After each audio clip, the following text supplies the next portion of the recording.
Everybody, welcome to the General Policy Committee meeting for Thursday, August 10th. Madam Clerk, what do we have? We have the adoption of the agenda, Mr. Mayor. So moved. Second. I have a motion and a second to adopt the agenda as printed. Question, is this with the housing program update added, or is that just a relic online? Say that, The housing. oh, this is not, okay, we did have the housing. Apologies, we did add the housing. Could we please have the current agenda printed? So we will get that update. Different from what's printed here. It was just an outdated agenda. My staff will be on.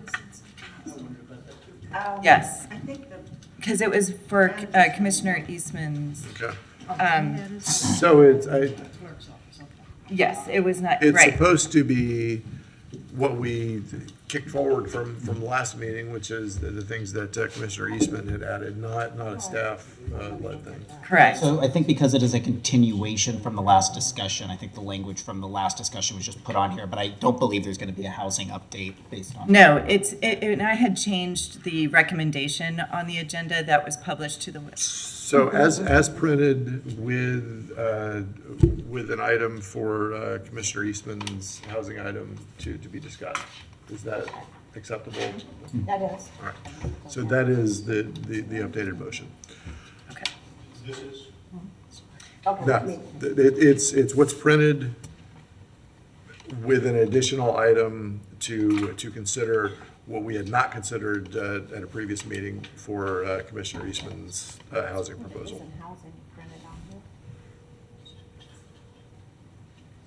No, it's correct. This is correct.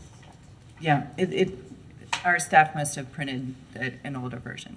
Right. Okay, we got it. So that will be item number 3, and utility discussion, if necessary, will become number 4. Okay, that sounds good. Everybody good? All right, all in favor, say aye. Aye. Any opposed? Aye. All right, that passes unanimously.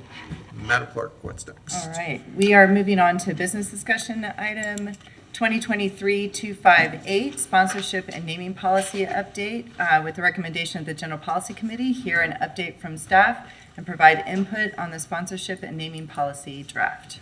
Sorry, I think it's the other presentation that's in the backup. I think it's item A instead of.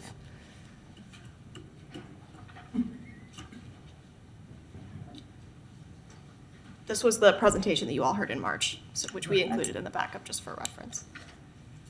Mr. Mayor, if I might ask. Please. So Morgan Spicer, on behalf of the commission, made a report, as she said, in March. We followed up in the policy research process as the manager's office with Yvette Carter and Jacqueline Stetson, and including Morgan Spicer. She continued to be involved in bringing you a draft policy today. And so Yvette Carter is going to make the presentation today, because we've taken it a step further and it's for discussion. And based on input today, we will make whatever, changes that need to be made and bring it to the commission as a full policy. Okay. But this is just a step in the policy review process today. Okay. After the meeting, let's talk. Okay. Yes. Okay, thank you. So this is not the presentation. The present. Broadcast, if we could have letter A, presentation.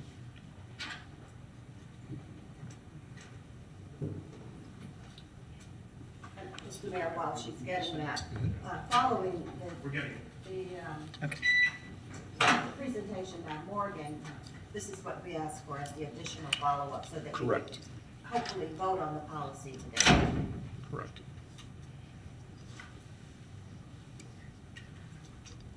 Good afternoon, Good Mayor and afternoon. Commissioners. I'll just start so that we'll be ready to go when we get the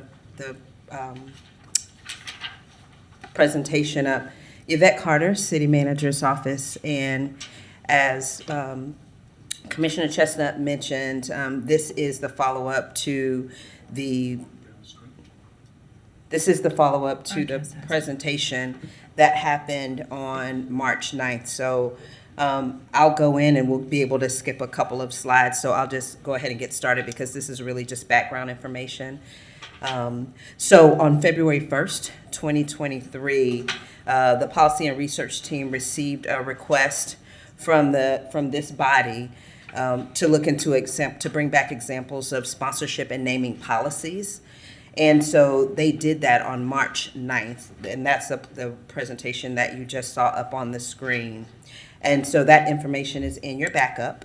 And then a first draft, which we finalized in early July, is what we'll be presenting here today. And so what we feel next steps would be is after feedback and direction that we receive today, we'll be able to finalize. I'll just skip right through. This is where we are. We'll be able to finalize the policy based on what you all give us today. And after a formal legal review, the legal team has looked over the policy, but they want to do some more in-depth work around some potential First Amendment issues, and we'll talk about that a little deeper into the presentation. So the program mission is to really create a meaningful connection between all of the stakeholders, our sponsors, the city, and our neighbors. And so the funds that may be garnered through this program will increase investments in our community, sustain city programming, strengthen partnerships with local businesses and organizations, and really provide targeted marketing opportunities for sponsors. There's a section in the proposed policy of definitions. We've only pulled out a few here to mention, a few of note to mention, but there is a section of definitions. So sponsor is one, sponsorship is another.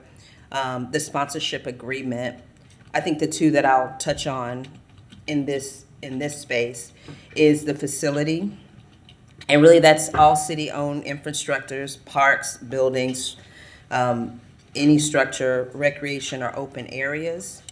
And then naming rights is a contract between parties that allow one party the exclusive right to name a property, location, entity, or an event for a set period of time. It's important to note that naming rights are a kind of benefit that a sponsor could get, but not all sponsorships would include naming rights. We also provided a section within the policy about related city policies. Here are the ones that we've pulled up. It is important to note that this policy that we're presenting today doesn't supersede any existing city policy. Where appropriate, we defer to that policy. We worked really hard to ensure that there wasn't conflict between the policies. But we just wanted to note that these are already policies that are in place that could be considered a form of sponsorship or naming.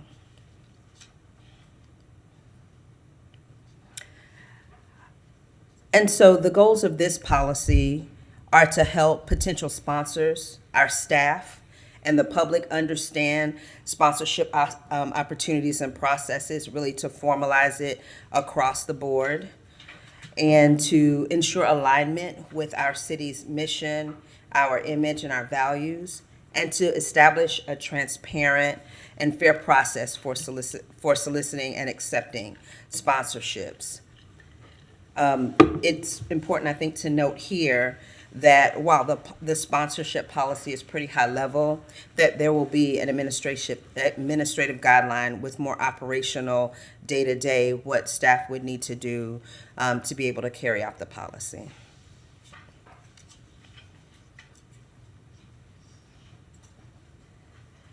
And just as an overview of the policy document, all of the sections 1 through 7 that you see on the left side of the screen are standard for all city policies. And so that is incorporated here in the policy that we're presenting today. And then the meat, if you will, is in the sections 8 through 10 that are listed on the right-hand side of your screen. And while we won't go into detail today, of course, we're here to answer any questions that you have about the sections. We know that we have it before you. It's in the backup, and that you've had an opportunity to review it. There is a section in the policy on ethics, and it really seeks sponsors. We are seeking sponsors that promote, again, our city's mission through financial or in-kind support. The funding will be used for the event or the program or the facility that's specified in the agreement. So, if there are questions about what we will be using the funds for, it really will be outlined in that sponsorship agreement. The city will follow established financial procedures when distributing the funds. We will outline that in the agreement and in our guidelines. And the city will not accept sponsors that don't follow existing local, state, and federal law. We know that that goes without saying, but we said it anyway. Said it to be, in the abundance of caution. The establishment of a sponsorship is not an official endorsement of the sponsor, and that anyone in the sponsorship process must disclose any potential conflicts of interest. We have also included an equity and inclusion section in the policy, which basically says that the city will promote equity and inclusion and follow our equity and inclusion policies, and that the city will actively seek sponsorships that promote women, minority and women-owned business enterprises.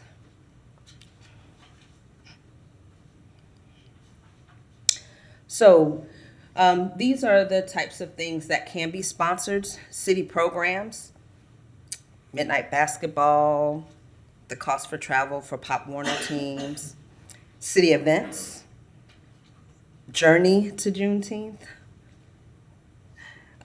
New Year's Eve fireworks, things like that. And then city properties or facilities. We talked about what facilities were, but here is another listing. Whole buildings or facilities, parts of buildings or facilities, like a room, a dance stage, something like that.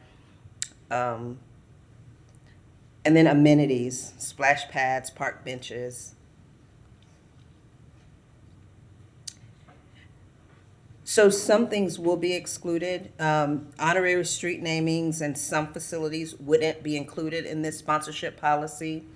Those would be reserved for those who've made significant community contributions. So not all city property is up for grabs, if you were.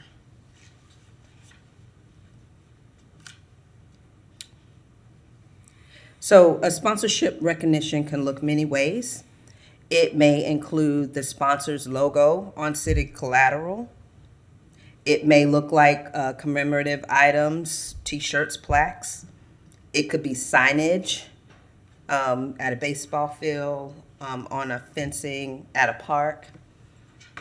It could be pavers, light poles, benches. It could be event admission tickets. It could be priority seating. It could be naming of buildings and parks. It really could look many ways. Sponsorship opportunities and recognition messages will comply with again, all existing city ordinances.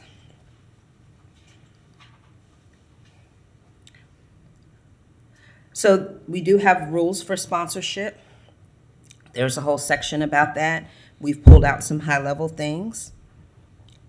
So general rules may include, well, they do include, but are not limited to, all naming right agreements must have a set time duration, whether it's 5 years, 10 years, 99 years, there will be a set time for any naming rights agreement.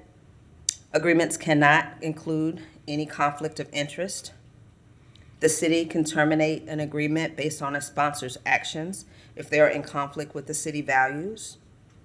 Any sponsorship that's over $100,000 must be approved by the city commission, and that's per our current procurement policy.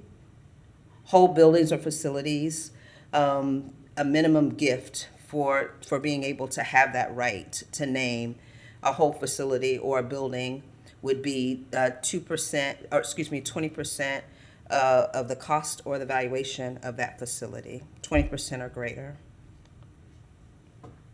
Authorization levels.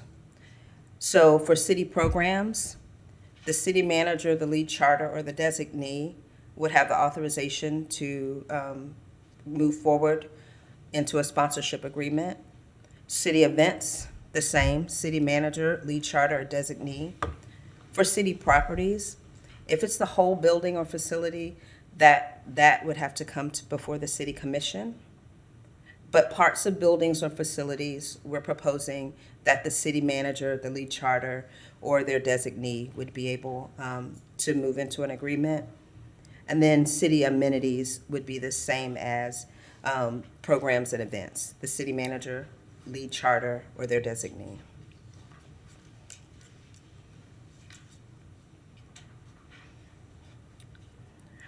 So there are many ways that we would be able to move forward with obtaining or identifying sponsorships.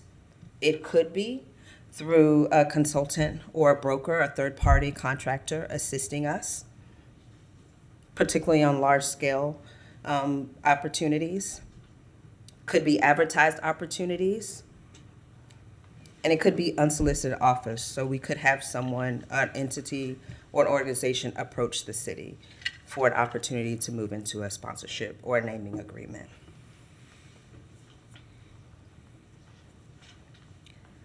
What wouldn't be considered for sponsorship? I'll stop here to say this is the portion that I know our legal team are really working diligently on to make sure that we are in alignment and not violating any First Amendment rights. But what we have proposed, things that would not be considered would be subject matters including weapons, alcohol, tobacco, or cannabis products, any religious or political organizations, profanity, obscenity, and hate speech, sexually oriented products, activities, or materials, depiction in any form of illegal products, activities, or materials, a business or an entity involving a business or an entity involved in a lawsuit with the city, or a business or an entity engaged in any stage of negotiation with the city for the purposes of other sponsorships or business.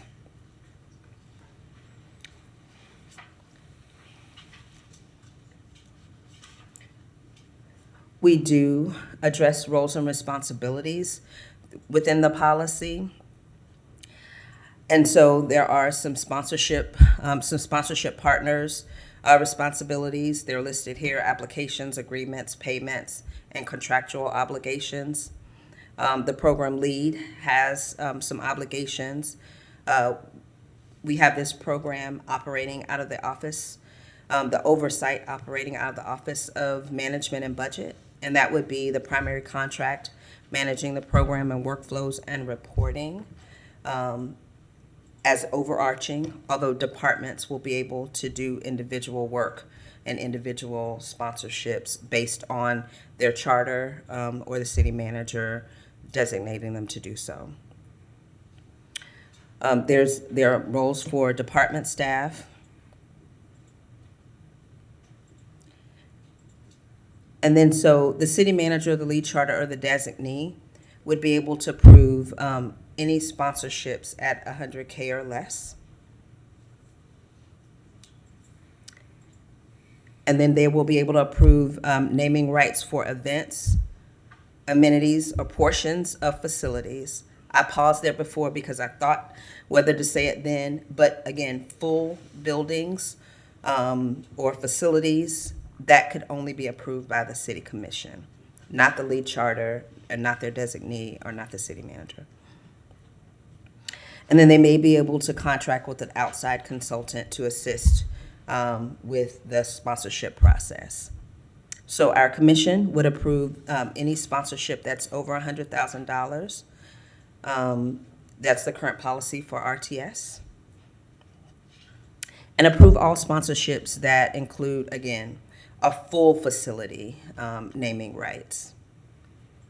And so then you also see, we also have some responsibilities of the consultant for a fiscal agent where we need one in a specific, based on a specific sponsorship agreement. And then the city attorney's responsibilities are listed there as well. So that is an overview of the policy that you have before you. We're here for any questions or discussion and to take any direction. Thank you, Ms. Carter. Commissioner Chestnut. Thank you. Thank you, Mr. Mayor. I want to thank the manager and Ms. Carter for bringing this forward. This policy will take us to the next level in terms of getting sponsorship, support, offering opportunities for people in the community to support various aspects of programs in the city. I think it's very thorough, very well done, and it's something I hope we can pass today and move forward with it. I have a question for the attorney. So now what, on page 15, what is the holdup there? Mr. Mayor, there is no holdup. This is just, it's been presented to us. I know that an attorney from our office has been working with them to research what the required parameters would be, whether, for example, what jumps out at me without having done any research myself on it is whether we could exclude religious and political organizations. I suspect we probably can. Businesses or entities involved in lawsuit litigation with the city, I'm not sure if that would be an appropriate or lawful prohibition on the process. So those are things we'll want to make sure we research and report back on. But again, those are more operational in nature, and I don't anticipate it would take long. If the commission wants to move forward on this, we should be able to get those answers promptly. Right, so it shouldn't hold up adoption of this policy. I don't think We so. want to do that today. Thank you. Again, I think even in the presentation, they mentioned it'd be subject to review by our office, and I think that is underway. It is. Thank you. Very good. You're welcome. Thank you. Commissioner Book. Thank you, Mr. Mayor. Thanks for this presentation. I do think it's really good for the city because it gives us a formal process and it gives us an ethical underpinning in the way that we do this, which is very important when you're dealing with third-party and contract money. Just a couple comments on our definition slide. Just ensure that when we talk about facility, I actually think you've probably already done this, make facility as broad as possible, because you've got things, you've mentioned benches and traffic poles and light poles, because there are sometimes very unique things. Someone may want to name a slide in a playground, or a traffic box. And so just ensure that the policy allows it to be as broad as possible, and whatever that infrastructure definition looks like. Just like Commissioner Chestnut, the who can't be a sponsor and the termination of somebody, hopefully we're never down that road, should be as absolutely strong and concrete as possible within the confines of what the city attorney gives us as language. So both of those, who can't be and the termination. Again, I hope we never go down that. It looks like you mentioned that you all have looked at the RTS policy, so we make sure there's continuity and consistency between the two and no conflict. Yes, sir. So just ensure that. And I think that's it. No real questions. Those are just some things to make sure we got as it comes forward to wherever we're moving. Thank you, Mr. Mayor. Thank you, Ms. Carter. Yes, sir. Thank you, Commissioner Book. Commissioner Williams. Thank you, Mr. Mayor. Ms. Carter, does our current RTS policy also kind of limit all the same sponsors, the who can't be a sponsor? Is that basically the same, or is it exactly the same? I don't know that it's exactly the same. I know that we've added a few based on conversation and review with our leadership teams. We've added a few. I think I'm deferring to Attorney Nee. Mr. Mayor, I have a copy here. I'm not sure if this is the actual RTS policy, but it is I think it's a summary detailing how the program works. And in that, it does say that advertising is subject to content and design requirements set forth by the City of Gainesville and RTS prior to production. May be subject to other conditions. RTS cannot accept advertising promoting or including the following: alcohol, tobacco products, illegal drugs, explicit sexual material, illegal activity, political issues, and religion. I think those are all categories that we're probably, I'm fairly confident that we're on safe footing with. It's the other things such as, I mean, for example, RTS certainly doesn't exclude people that we're in litigation with, because most of our buses have law firms that I've litigated cases with, and we are on an ongoing basis, and that's their right. And we welcome them. We take their money. So, And Mr. Again. Mayor, just to add to what Attorney Nee was indicating, any ad revenue that we receive for RTS that exceeds $100,000, we bring to the commission as part of our purchasing policy as well. Okay, I think that answers that question. And so, and maybe this isn't a question, but this is a concern about, I agree that leaving a lot of this to the city manager or charters is good, so that we don't need to be worrying about a bench somewhere or a swing somewhere. It does give them a lot of power when it comes to, if this kind of gets out of hand, you know, if just everything in the world is named. Obviously, I have great faith that at least our current charters, you know, have good taste or can kind of pick up on what's appropriate for Gainesville. But I guess if it was something that got out of hand, the commission itself could direct as a group, charters or the city manager, temporary moratoriums or further instructions to, you know, not chase $500 opportunities across the, you know, across the county, instead to focus on the larger things that really, you know, make sense. So I had some concern about that, but I'm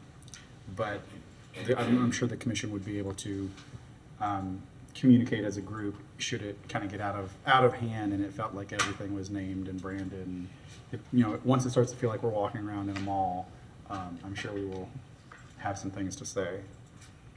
That's all I have right now. Thank you, Mr. Mayor. And we can always revisit policy. So that's ultimately our opportunity to fix it, is to revisit the policy. Commissioner Chestnut. And I was just going to say, in terms of monitoring this, I think for the first time, we received a contract a couple of weeks ago for an attorney on the bus, and that one was over $100,000. But that was the first and the only contract I've ever seen, because I believe that's the only one we have over $100,000 Right. with RTS. Right. Commissioner Book. Oh, that actually reminded me that we had a vendor whose name eludes me that I think came and proactively met with some of us several months ago related to traffic boxes and infrastructure.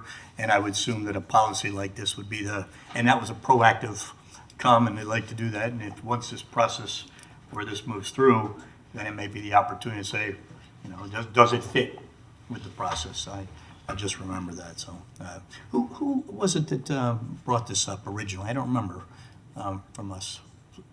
I'm looking. It was, okay. I just couldn't remember. Well, thank you for that.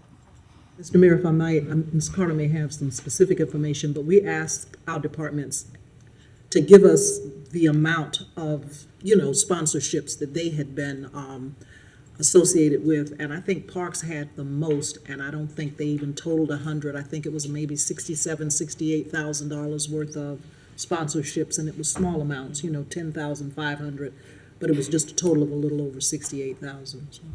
I would say that the opportunity to maximize those opportunities is what's before us. If we only have sponsorships on a catch-as-catch-can basis, they're not going to be what they should be. And we open ourselves up to the risk of having sold sponsorships that we would not have wanted to sell. So the beauty of a policy is it gives us the opportunity to to go after bigger opportunities. And it keeps us from making mistakes with the sponsorships that we might accept. So it works in both directions. Did you want to add anything to that part, Ms. Carter? No, sir, she is exactly right. It was small amounts for around 67,000. And that was cash. And that was cash. And as an aside, GRU does do a couple of events that sponsorships are included, and neither event is over 67. So our largest sponsorships, physically and financially, are RTS. Those are, I don't know what the total is right now. It was in the $600,000 area for several years, and my guess is that without being part of a larger program, that just happening on its own, we can probably do better than that on those and have a more directed approach to that as well. So I think this will do us a lot of good, both financially and policy-wise, and it's an opportunity for us to make sure that things look the same, that they're not just sort of random, but that there's a method to our acceptance of sponsorships. Commissioner Eastman, did you want to weigh in on that? All right, good. Obviously, this is something that is of great interest to me as well, and as we move into more physical space, as we talk about 8th and Waldo, as we refurbish some older buildings and do some major renovations, if we do all that without seeking sponsorship opportunities, we are actively choosing to leave dollars on the table that could enhance our programming. So I wanted to not do that. Madam Clerk, while we don't have any lights right now, are there any folks signed up for this? I do not have any speakers at this time. Very good. All right. So does someone want to make a motion? Okay. Commissioner Tessa. Did you want to say something? Thank you, Mr. Mayor. I move staff's recommendation for adoption of the policy on sponsorship and naming opportunities. Okay. So we have a motion and a second to follow staff recommendation. Mr. Mayor, before you take the vote, if I might just thank Morgan Spicer. She did a great job in terms of moving this forward initially and moving it through the policy research process. And even after it transitioned from the clerk's office to the manager's office, she continued to be involved and help us. And so I want to say thank you. Thank you. Right, Ms. Carter, Ms. Spicer met with me and with, I assume, everyone. And it has been a thorough process, and I appreciate you all doing the work to bring it forward. So, all right, Commissioner Willits. Thank you, Mr. Mayor. So if we adopt this today as in the 258B is the full policy, if we need to come back to it regarding the who's not allowed, business entities or those in litigation, at that point, would we just, Mr. Attorney, would we just strip those individual out of the, would we just amend the policy at that point later in the future? Mr. Mayor, I think that's entirely up to you. If you want to, pass the policy now with maybe a smaller list of exclusions. For example, in your park policy, you exclude references to alcohol, tobacco, sexually explicit products or related activities. In the RTS, we talked about it's alcohol, tobacco, illegal drugs, explicit sexual material, illegal activity, political issues, or religion. Or you can do the more expansive list, including parties we're in litigation with, which partly it's troublesome because it changes in and out. And then also what's the other one I was some concerned about? I think we're probably on safe footing there. I think that's a pretty common matter, and it's deemed to be a fairness and interference type thing. The litigation one is the one that causes me a little heartburn. And I understand the last one dealing with parties we're in a stage of negotiation with, because it might have a perception of some sort of favoritism, but they may be overly restrictive. Again, it's a long-winded way of saying it's up to you whether you want to pass a policy with a more limited list of exclusions that we're confident in, or do the more expansive list that's here, and we can come back to you if we suggest that you may want to amend it to make it. I think that's what I was asking about. Or you make it subject to review by us, and we'll just report back to you, and then you can bless it or not. Right, Come and back, and that's why I just wanted to process, though, if later on we can come back, we can revisit it, strike 2 items out of it, whatever. I just want to know the process on but that we would need to, because this is a full policy, a well-developed policy, we need to come back before us and we deal with it then. and I'll promise you, there are things that are not addressed in here that at some point we will wish were addressed in here, because Right. that's just the nature of Okay. this sort of thing. Thank you, Mr. Mayor. Okay, thank you. Commissioner Eastman. Yeah, on that point, I guess I would, the nice thing about, there's 3 things that it seems like can be sponsored. City programs, city events, and city facilities portions are all of, right? And the nice thing about at least the first 2, city programs, city events, is they're sort of time limited, right? If we happen to have something that is sponsored and we're uncomfortable with it, next go around, we'd say we need to change our sponsorship policy so that sponsorship doesn't occur in that way again. As it relates to city properties and facilities, obviously we would be approving whole facilities and buildings. But then, of course, there are portions and there are amenities that are within there. And so I would just have staff kind of take a hard look at, some people, of course, want like commemorative. I've seen commemorative swings in other parks where like for a passed away member of a family. So obviously you would want that, in perpetuity. But just making sure that, if there is a timeline there, just as we're getting our feet under us for what that looks like or what exactly we're promising within a contract to someone, if they are sponsoring a physical item, how long they're sponsoring that item, if it is in perpetuity, do we have some way of, voting to change our minds if that's something we don't like, but just as we're getting our feet under us on this, just kind of making sure that we've, that we can still give ourselves the leeway to make mistakes and then fix those down the road. But I think, overall, it's good. I remember, I think this might be a good time to talk about you mentioned bringing in outside consultants that were there. I know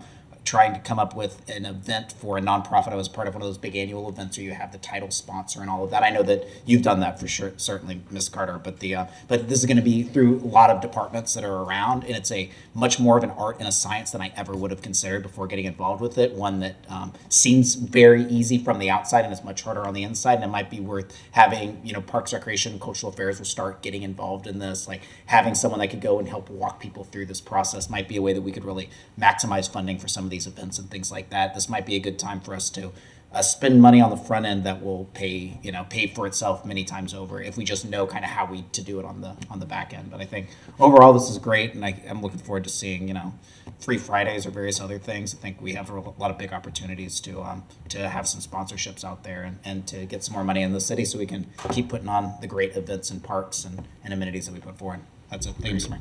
Thank you. All right, any other questions? Okay, so what I'm hearing is that we pass what's in front of us, and we can come back and make changes to that as recommended by staff, or when we have questions individually, we can certainly address it then. All right, so all in favor, say aye. Aye. Aye. Any opposed?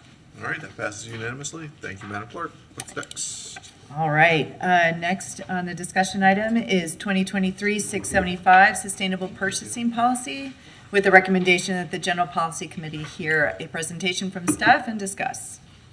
Welcome, Ms. Spicer. Hi, Mayor, Commissioners. Morgan Spicer, Policy Oversight Administrator. I am joined today by Nicole LaRock. Nicole was one of our summer interns. She actually officially ended with us last week, but was able to return with us today, and she will be sharing the research that she conducted on sustainable purchasing policies, sustainable procurement, zero waste. It has a variety of names as we wait for the presentation.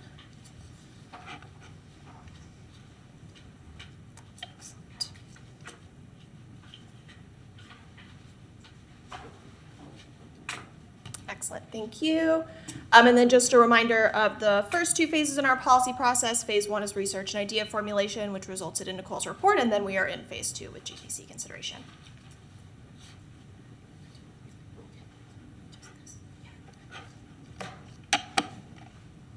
Welcome. Thank you. Good afternoon, Mr. Mayor and Commissioners. I'm going to begin by providing some background information on sustainable purchasing or procurement policies. These policies help guide purchasing decisions to mitigate environmental impacts and encourage further market production of green products and services. These policies are often referred to as green or environmentally preferable purchasing policies, but in a technical context, sustainable purchasing policies tend to be broader because they consider not only the environmental factors over the life cycle of materials, goods, or services, but also the social equity factors and fiscal factors. Zero waste procurement policies are related, but specifically aim to divert goods from being sent to landfills and incinerators and conserve resources through more sustainable production and consumption. Ultimately, sustainable purchasing policies encourage the evaluation of purchases within the city's supply chains and across the full life cycle of goods and services. They encourage the purchasing of environmentally preferable products, which are products or services that have a lesser or reduced effect on human health and the environment compared to competing products or services. These include items such that are biodegradable, compostable, reusable, non-toxic, recycled, and recyclable. The city's general government and GRU have each adopted administrative guidelines for sustainable purchasing. General government's green purchasing program includes 6 eco-friendly recommendations to reduce waste at the point of purchase, specify eco-friendly product packaging, purchase goods containing few toxic elements, purchase eco and human-friendly cleaning supplies, purchase durable and reusable goods, and reduce paper use. GRU's conservation and green purchasing guidelines focus on procuring items in compliance with the city's policy regarding recycled content and LEED standards. It also encourages waste reduction and recycling. Additionally, GRU has a guideline encouraging reduced bottled water use.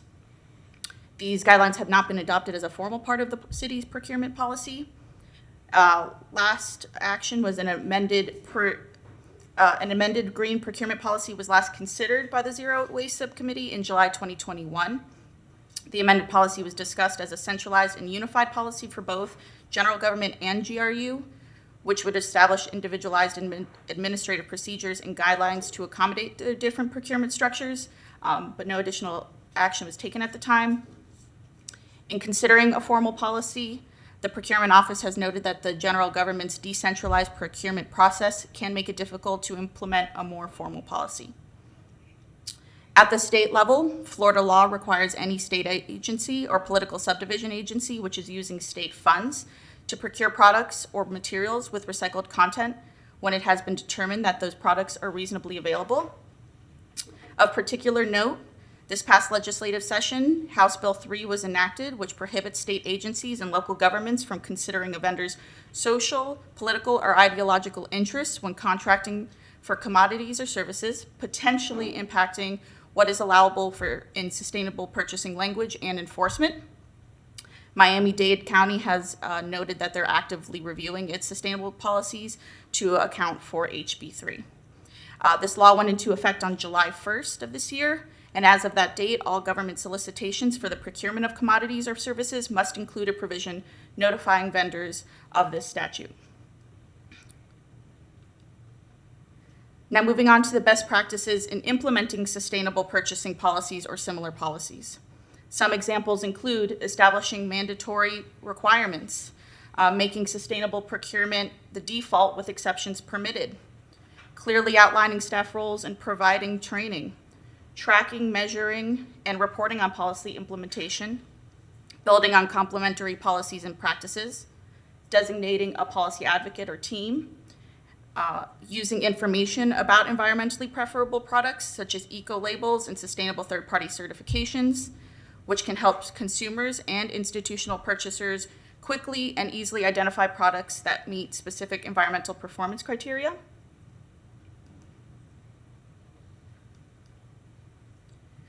Continuing, some additional best practices include incorporating the 3 pillars of sustainability, which you'll hear me repeat throughout the presentation. These are environmental, social, and economic factors. Utilizing e-procurement systems with environmental product information. Using life cycle cost analysis or a similar assessment method. Enhancing collaborative vendor relationships. Incorporating sustainability in vendor contracts. Committing to continually review and update the sustainable policy. Fostering a culture of innovation and education around sustainability, and participating in professional collaborative networks.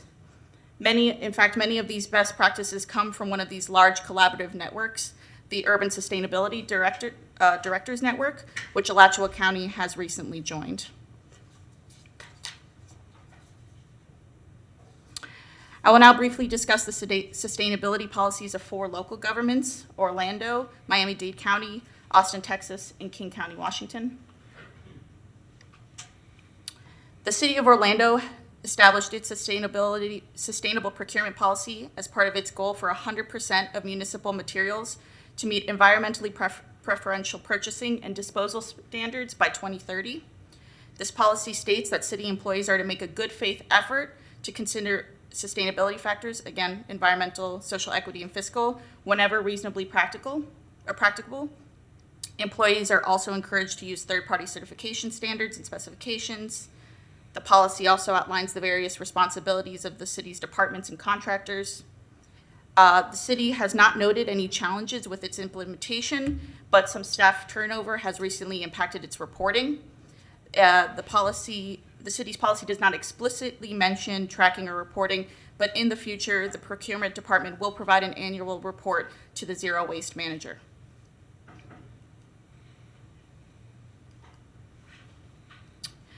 Now, Miami-Dade County has created a green procurement program and implemented the countywide Buy Green Purchasing Guide in 2010, which is currently being updated. I'll discuss more in the next slide. The guide identifies several commodity priorities that should be purchased solely with a 100% sustainable or green components, such as paper products, office supplies, electronic equipment, furniture, and lighting. One such priority is that disposable food containers cannot be made of styrofoam. The guide also outlines the responsibilities of the Department of Procurement Management, including evaluating the guide, incorporating environmentally preferable procurement language in solicitation documents, incorporating total life cycle analysis, and providing training regarding the guide. The guide also lists specification guidelines for energy and water savings, toxics and pollutions, source and waste reduction, and recycled content products. The county's guide also makes sure to include exceptions to its policies when conventional products or services may be purchased instead of sustainable options, such as if the premium price differential is over 10% for the life cycle. This premium price differential reflects the difference in cost between sustainable and non-sustainable products and services. As mentioned before, the guide is currently being updated to account for new county legislation, the House Bill 3, and guidance from the state of Maryland. Some expected changes are an expanded list of commodity priorities, updating the language for solicitation in contracts to comply with HB 3, and amending or removing the exception for the premium price differential. The county's division director of procurement policy has noted that despite having the program and guide since 2010, the county does not have a comprehensive process for tracking and monitoring environmentally friendly purchases across all departments, in part because of its decentralized process. However, it is working to evolve its process, such as by reaching out to the state of Maryland for guidance. The City of Austin, Texas has established a sustainable procurement program. It requires procurement staff to use best practices to incorporate sustainability requirements into the products and services that they purchase. This includes reporting requirements to track contracts with sustainable attributes. Like Orlando, department staff are to consider sustainability factors when procuring materials or services. Staff are also encouraged to incorporate independent third-party social and environmental product or service labels. But the policy also includes sustainability standards and specifications relevant to furniture, janitorial supplies, and miscellaneous items. Excerpts from previous city contracts that included sustainabilities are also provided for reference.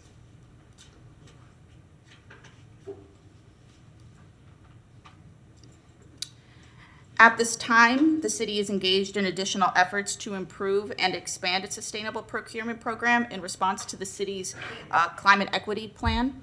This includes joining the Sustainable Purchasing Leadership Council, considering their next best steps, and discussing joining a regional coalition.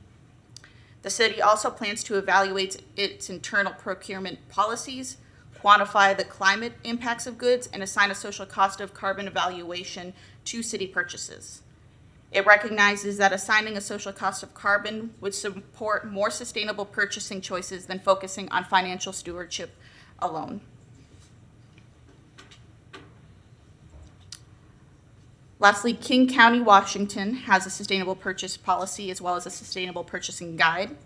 Departments are required to implement sustainable purchasing in their procurement planning process by considering several sustainability factors, again, those environmental, social equity, and fiscal factors. The policy states that departments shall promote and encourage strategies to reduce consumption, such as requesting minimal packaging, reducing toxic use, procuring more durable, reusable, and recycled goods, and using take-back programs. Departments are also to use independent third-party label standards in writing their procurement specifications. The policy also outlines the various responsibilities of departments in implementing the policy. Continuing, agencies are to take into account the life cycle of goods and services they are looking to procure. They are also required to refer to their sustainable purchasing guide, which includes recommendation standards, certifications, and eco-labels for products and services. Agencies must also purchase 100% recycled copy paper, reduce their copy paper consumption, print double-sided copies, avoid single-serve water bottles, and purchase other eco-friendly products. The lead agency for the program is responsible for tracking and reporting the county's efforts, maintaining the guide, listing all active green contracts, and providing training. They make their reports available on their county website. So there are several potential advantages to implementing a formal sustainable purchasing policy. A policy can help to mitigate environmental impacts. It can encourage further market production of green products and services. A policy can improve a city's internal resources and procedural efficiencies, creating cost savings. And it can also help protect the health and safety of employees and the broader community. At the same time, there are also some notable challenges to implementing such a policy. It may be difficult to develop clear and reliable measures for ranking vendors, products, and services. There are likely to be greater costs upfront for purchasing sustainable alternatives, as well as increased administrative costs to improve policies and procedures and train staff. There may also be insufficient product information or limited availability of product alternatives or contractors. And specifically for the city of Gainesville, the general government's decentralized procurement process can make monitoring and tracking compliance difficult.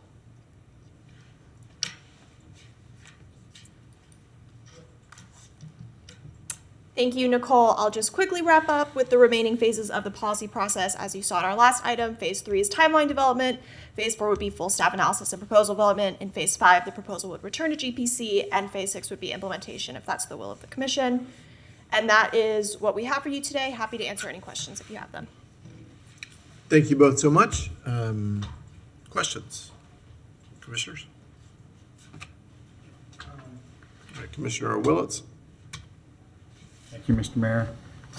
So I had questions about, during HB 3 passed this spring, and then where we're at now. We talked, as a commission, we've talked a little bit about in the future, our utility authority will not be able to make decisions based, or GRU will not be able to make decisions based on anything besides really the bottom dollar. It sounds like much to our dismay and probably our neighbors' dismay.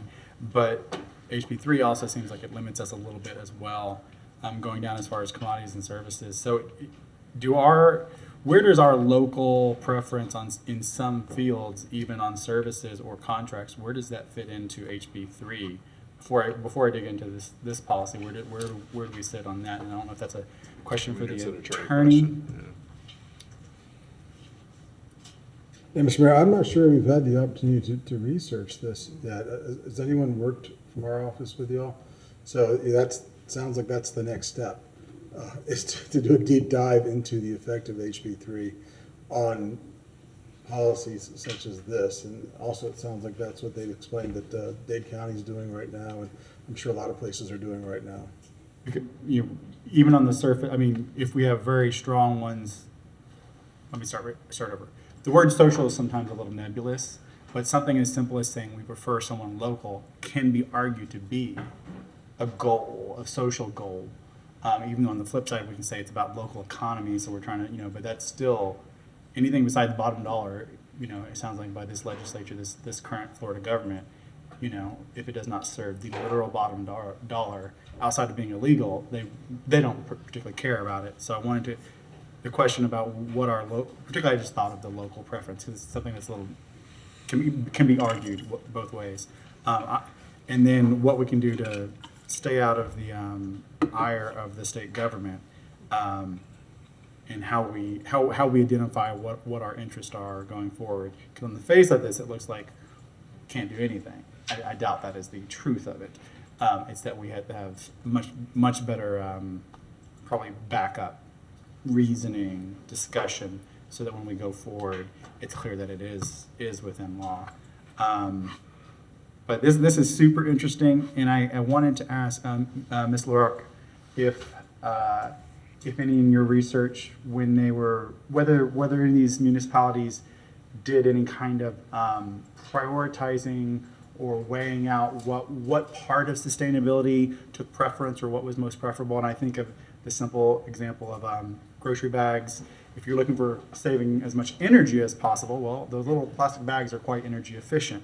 However, they're not very water, or they're wasteful. They literally waste going into a landfill, versus cotton bags take a lot of water to grow, or the chemicals. Did any of them you see or across the country have a way to balance out competing interests that are all still within either perhaps environmental sustainability or any of the social or other goals? Did they have a matrix or anything to compare them and decide to prioritize?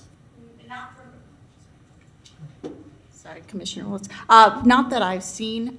Most of the policies actually tend to be quite small. These are the ones that I brought up were the ones that were a little more lengthy, and even those, that's why it was mentioned as one of the challenges is how to actually do that ranking. I didn't see from the ones that I pulled up that there was any sort of matrix to help guide those decisions, just a list, most often just a list of factors to consider, and then they just make their best efforts based on those factors.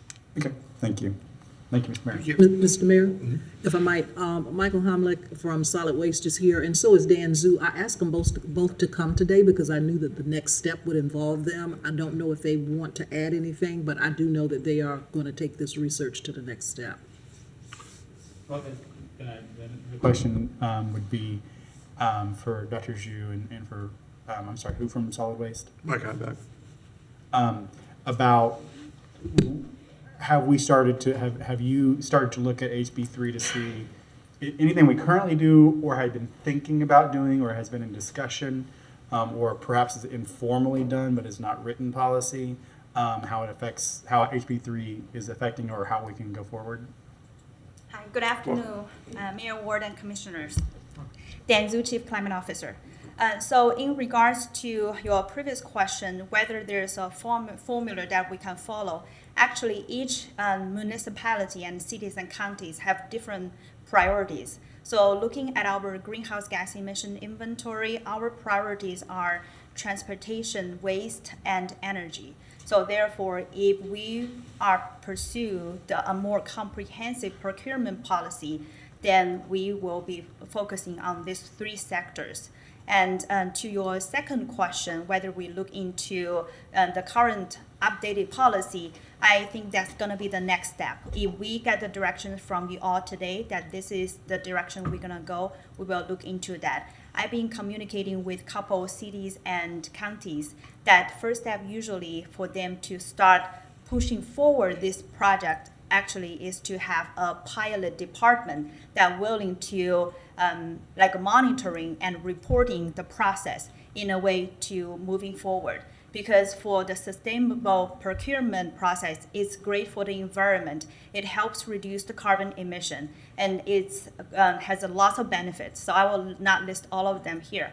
But the downside would be it could potentially strain the budget and also have limited choices as well.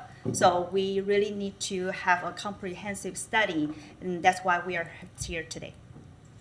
Thank you, Dr. Zhu. Very good, thank you. Commissioner Eastman. Yeah, I guess I'm happy that I believe it was Commissioner Sacco that asked for this to be put on. I think that's accurate. She's up next. Yeah, so thank you, Commissioner Sacco. I'm glad I'd love to see us move forward on doing more sustainable procurement practices. I'm curious on a ground level how, because we currently, as they mentioned in here, have a green purchasing policy, I believe it's called.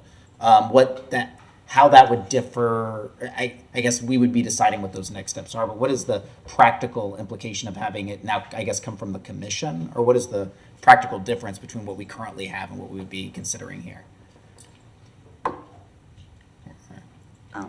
And thank you again. So currently, since the discussion of the green building program back to 2021, so we have been seeing multiple actions and approaches has been done within the city. For instance, we have the zero waste ordinance, and a lot of the offices, actually we see the light motion sensor, and our cleaning products, some of them have been switched to more eco-friendly, and currently in our fleet, we have 11 electric vehicles, and in RTS, we have 4 EV buses, and we are expecting to have 4 more electric buses. And in addition to that, you probably already noticed for our appliances, we are primarily choose Energy Star rated appliances in the office and kitchens. And also we've been using, encouraging our employees to reduce the paper use, like printing less if we can. And last but not least, that we have been committed to the global plastic-free eco challenges as well. And during the UF Sustainability Tour, we had an intensive conversation about LEED certifications. So right now, within our city limit, we have 183 LEED buildings, including the ones are under review. And although majority of them are located on UF campus, but for instance, our GPD building and our fire station, they are all LEED certified. So that's our current status. Okay. So there is movement. It sounds like it's more grassroots movement. I mean, we're a very green city and our staff is very environmentally conscious. And so from the department level, they tried to move forward on green, as well as using our green purchasing policy, but it's not been more of a top down. This would now start saying we have an official Yeah, we policy have that would be in actions, place. but we don't have a comprehensive policy to enforce. Yeah, I mean, one of the things I liked, I forget which county it was, I want to say King County looked at sort of a life cycle analysis of each one of these things, where a lot of things will cost less on the front end, but then end up costing a lot more over time as you're, replacing things, constantly moving things through, which I think makes, as you have an annual budget, that it makes sense for you to look at, we'll get this $100 printer without seeing, oh, you're constantly throwing the ink away, you're going to have to replace that printer within 1 or 2 years, as opposed to spending a little bit extra, getting something that will work for the long term. I'd also be curious, Mike, Mr. Heimbach, if you have anything that you'd like to add. I know Dr. Zhu's been really focused on more of the climate change aspects of it, but on kind of the zero waste aspects, what your view of it is. Yes, thank you very much. Good afternoon, Mayor, Commissioners. Apologizes, somehow did not make my schedule, so I apologize for being late. So from the solid waste side in particular,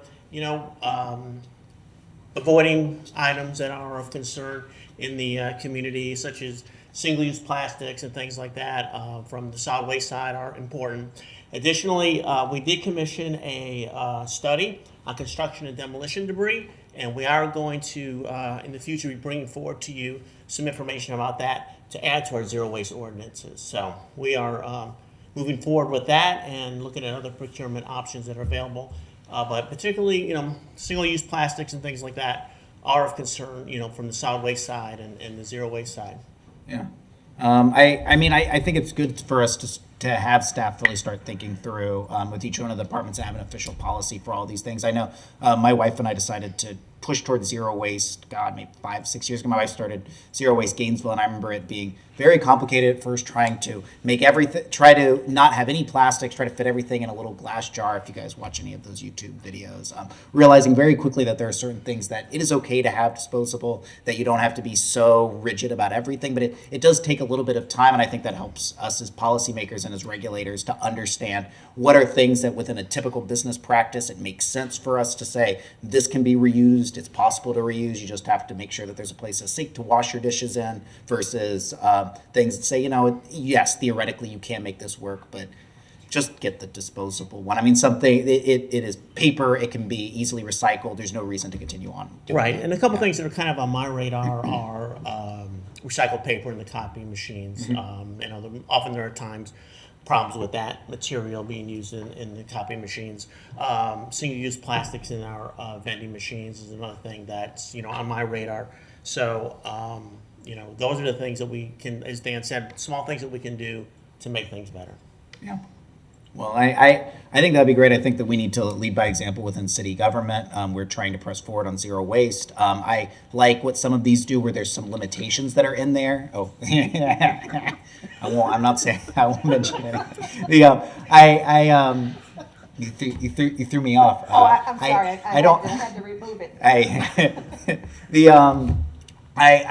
I think it's it's good for us to move forward, and so I'd like to see us that there's some kind of limitation here. I saw in other ones where there was a 10% limit, where there are times where it just doesn't make financial sense, particularly when we're in our budget crisis now, where you may choose to where you don't want to spend 100% more for something that would be green. I mean, the economics are the economics. I know when my wife and I just upgraded to a nicer air conditioning system that would allow us to save money on our GRU bills. We couldn't have done that earlier in our career. Once we had a little bit of money, we could, there are times where it makes sense financially for you to be able to spend money, sometimes not, and some kind of policy in here that will make it so there is some rigidity, but still a little bit of flexibility so that we are being greener and we're moving in that direction without, tying our staff up too much in red tape or really raising the budget or the expenses up for you guys. I think would be a good policy, and I see some other folks have really put some thought into that and made that work well, and so I think it's a good thing to move forward on. And Mr. Mann, it looks like you're here. Mr. Mann, just following up on some of Michael and Dr. Zhu's comments, yourself and Commissioner Sacco were here when we had the Zero Waste Committee, and one of the things that we did do back then, Michael worked with purchasing staff back then, and we did develop a green purchasing program, and I know the departments have worked to meet some of that. One of the things that stuck in my mind that we will change over time is the Public Works Department had warehoused a bunch of styrofoam clamshells, and we use those during like hurricanes when we have to feed our crews on the road. And what we committed to is we'll never buy those again, but also they're going to end up in the landfill anyway, so we will use those until they're gone, and then we will purchase environmentally friendly. And I think Dr. Zhu mentioned some of the products. So the commission did adopt a purchasing program. I don't know that it was specifically, cannot find where it was ever a policy, but it is a program guidelines for departments to follow. Very good. Okay. Thank you, Mr. Mann. Commissioner Sacco. Thank you, Mr. Mayor, and thank you, everyone. I think Mr. Mann covered it that at least the beginning of it, and so did Mr. Heimbach, that I think it was 2 years ago now at least, we had that zero waste subcommittee. And I know that we did pass the green purchasing program, but I think part of the concern really was mentioned earlier, as far as a comprehensive citywide known to the community, which we have a very green community, green-minded community. It's not, let's put it this way. I, having been on the subcommittee, couldn't recall the specifics of our program. So I think we needed something more permeating, something a little more transparent, something that is more obvious for all of our departments and for our community to be aware of what our efforts are, lead by example, but also our own departments know what to do. I think, for better or worse, we sometimes get lost in the weeds and have far too many details in some of our programs or policies, and the people on the ground who have to actually execute the policy get lost in it. It's like I have 50 different memos on 50 different policies. I'm not going to remember all the details of it. So I think trying to move towards one uniform, comprehensive policy, and that's between general government and GRU for things like commodities, for things like paper, for things like toner, for things like just generally. I think my first step thought was things like paper goods, reusable goods like that we are going to use mostly single use, but of a better from a better starting point than something like styrofoam. I think the other component that we could consider, and Mr. Mann or Mr. Heimbach or Dr. Zhu could remind me, I know we had talked about having the same policy and restrictions in place, not just for city purchasing, but for city tenants. And I can't recall where we ended up with that or how far we can go with that, given where we are right now. Or is that going to be part of what we keep looking at? I know we briefly talked about it a couple of years ago. Yeah, those bans on styrofoam and plastic bags are on city property and right away. Okay, So it would apply to tenants. Anyone who's our tenant right now, like say, across the street, since we are the landlords of Bo Diddley, that applies. Yes. Okay. And I think that's to Mr. Mann's point earlier, like if we already had the stuff, let's use it. We already bought it. We already spent the taxpayers' money on it. Let's go ahead and use it. It's been produced. But I want us where fiscally possible and reasonable to make those smaller changes. And I think the next step, at least in my mind, would be figuring out what those doable, reasonable elements are. So is it paper goods? Is it uniforms? Is it, our computers? Is it our garbage trucks? And scaled, obviously it's not going to be the garbage trucks, but where can we make better choices in the long run? And I think that might be the next step for staff to analyze and come back to us if this moves forward. I did have one question, and I don't know if it's going to go to management or the attorney. The attorney might actually hate the question, but as far as when reasonably possible, is there any case law or opinions out of the state on what reasonable would mean? Like how many hoops do we have to jump through before something is no longer reasonable? Mr. Attorney. I think it's typically sort of a circular argument that something is reasonable is what a reasonable person would do under similar circumstances. So I don't think you're going to find that, you're not going to find the concrete black and white answer that you want for that. I was wondering if we had any examples out there. Because reasonable is very subjective, and what's reasonable in Gainesville may not be reasonable in Miami-Dade County or elsewhere. But that just means we have a lot of leeway for it to conform to Gainesville standards, correct? I think that's the nature of it. I would agree. Okay. And I think for management, Madam Manager, if it is reasonable for us to do something, to go an extra step, that works. If it's not reasonable, that can be decided either at your level or I guess the department head level of what is no longer reasonable.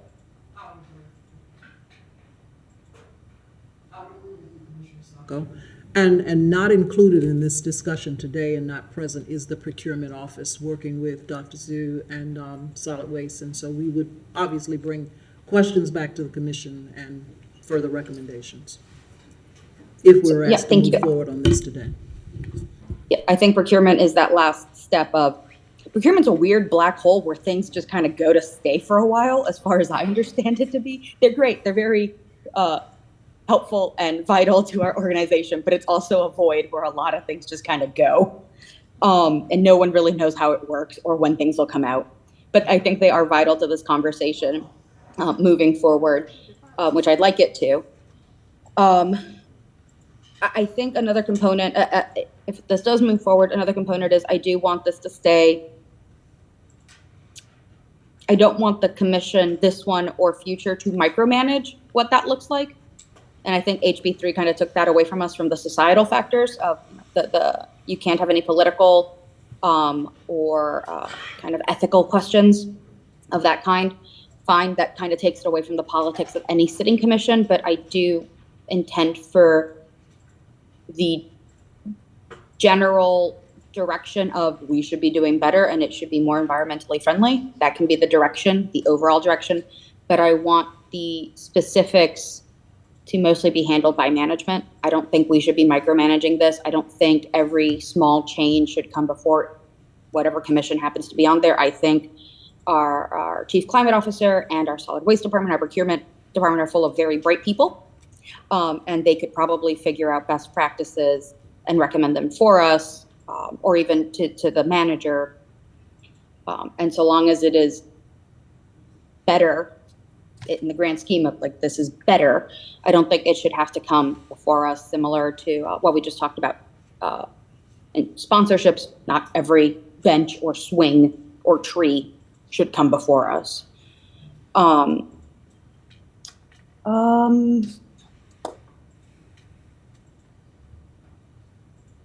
Yeah, I think so. That's kind of where I am for now. I do want this to go forward, definitely with procurement, to see what is possible. I think if it's available and or would not be too much effort, if it's a lot, if somebody actually has to make it, it's fine. I can go look for it myself later. But a kind of quick sheet on that green purchasing program. What does it look like? What is it that we tell departments when they have to procure something? It'd be good for us to know. It'd be good moving forward in the discussion and to be able to tell our constituents, because I generally don't know other than best efforts be made. That would be one request moving forward, just if we can have that information. It doesn't have to be formal. It could just someone tell us.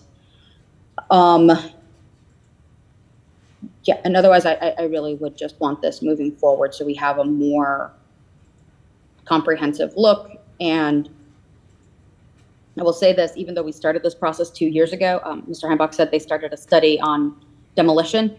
There was just so much in that subcommittee that there was no way to do it all at once. So I commend him for still going strong on things that we assigned him a couple of years ago, because we gave him a metric ton of assignments and research to do. So thank you for that. Otherwise, yeah, I look forward to hearing from the rest of my colleagues. Thank you, Mr. Mayor. Thank you, Commissioner Sacco. I don't see any lights right now. Madam Clerk, do we have public comment? Jim Conish. All right, Mr. Cottage. Mr. Mayor, Jim Conish. It is crystal clear that we have a new charter, and come October 1st, you can provide no direction of any kind to GRU. GRU must be free from the direction and control of the City Commission, period. Now, there is language in 7.12. It's not bottom dollar, but the new authority will be prohibited by the Florida statutes and the city, which gives you a new city charter, a local law, will be prohibited from considering social, political, or ideological interests, and must focus on pecuniary interests. And that, sir, is because the poor people in the unincorporated area paying the surcharge are paying far and away the highest price for 1,000 kilowatt hours of electricity in Florida. The utility is mired in debt. The power plants are neither sustainable, clean, or economic.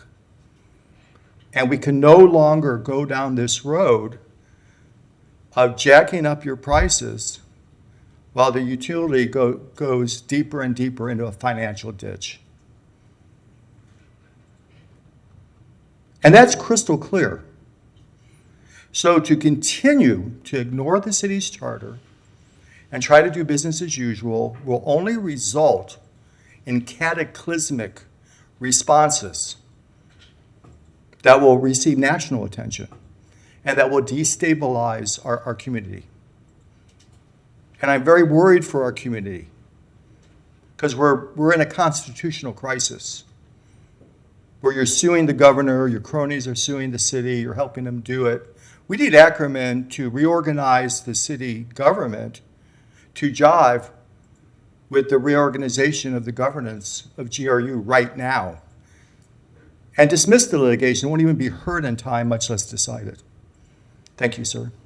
Thank you, Mr. Conish. I am not understanding what that has to do with the topic at hand, but thanks for weighing in on it. I appreciate you.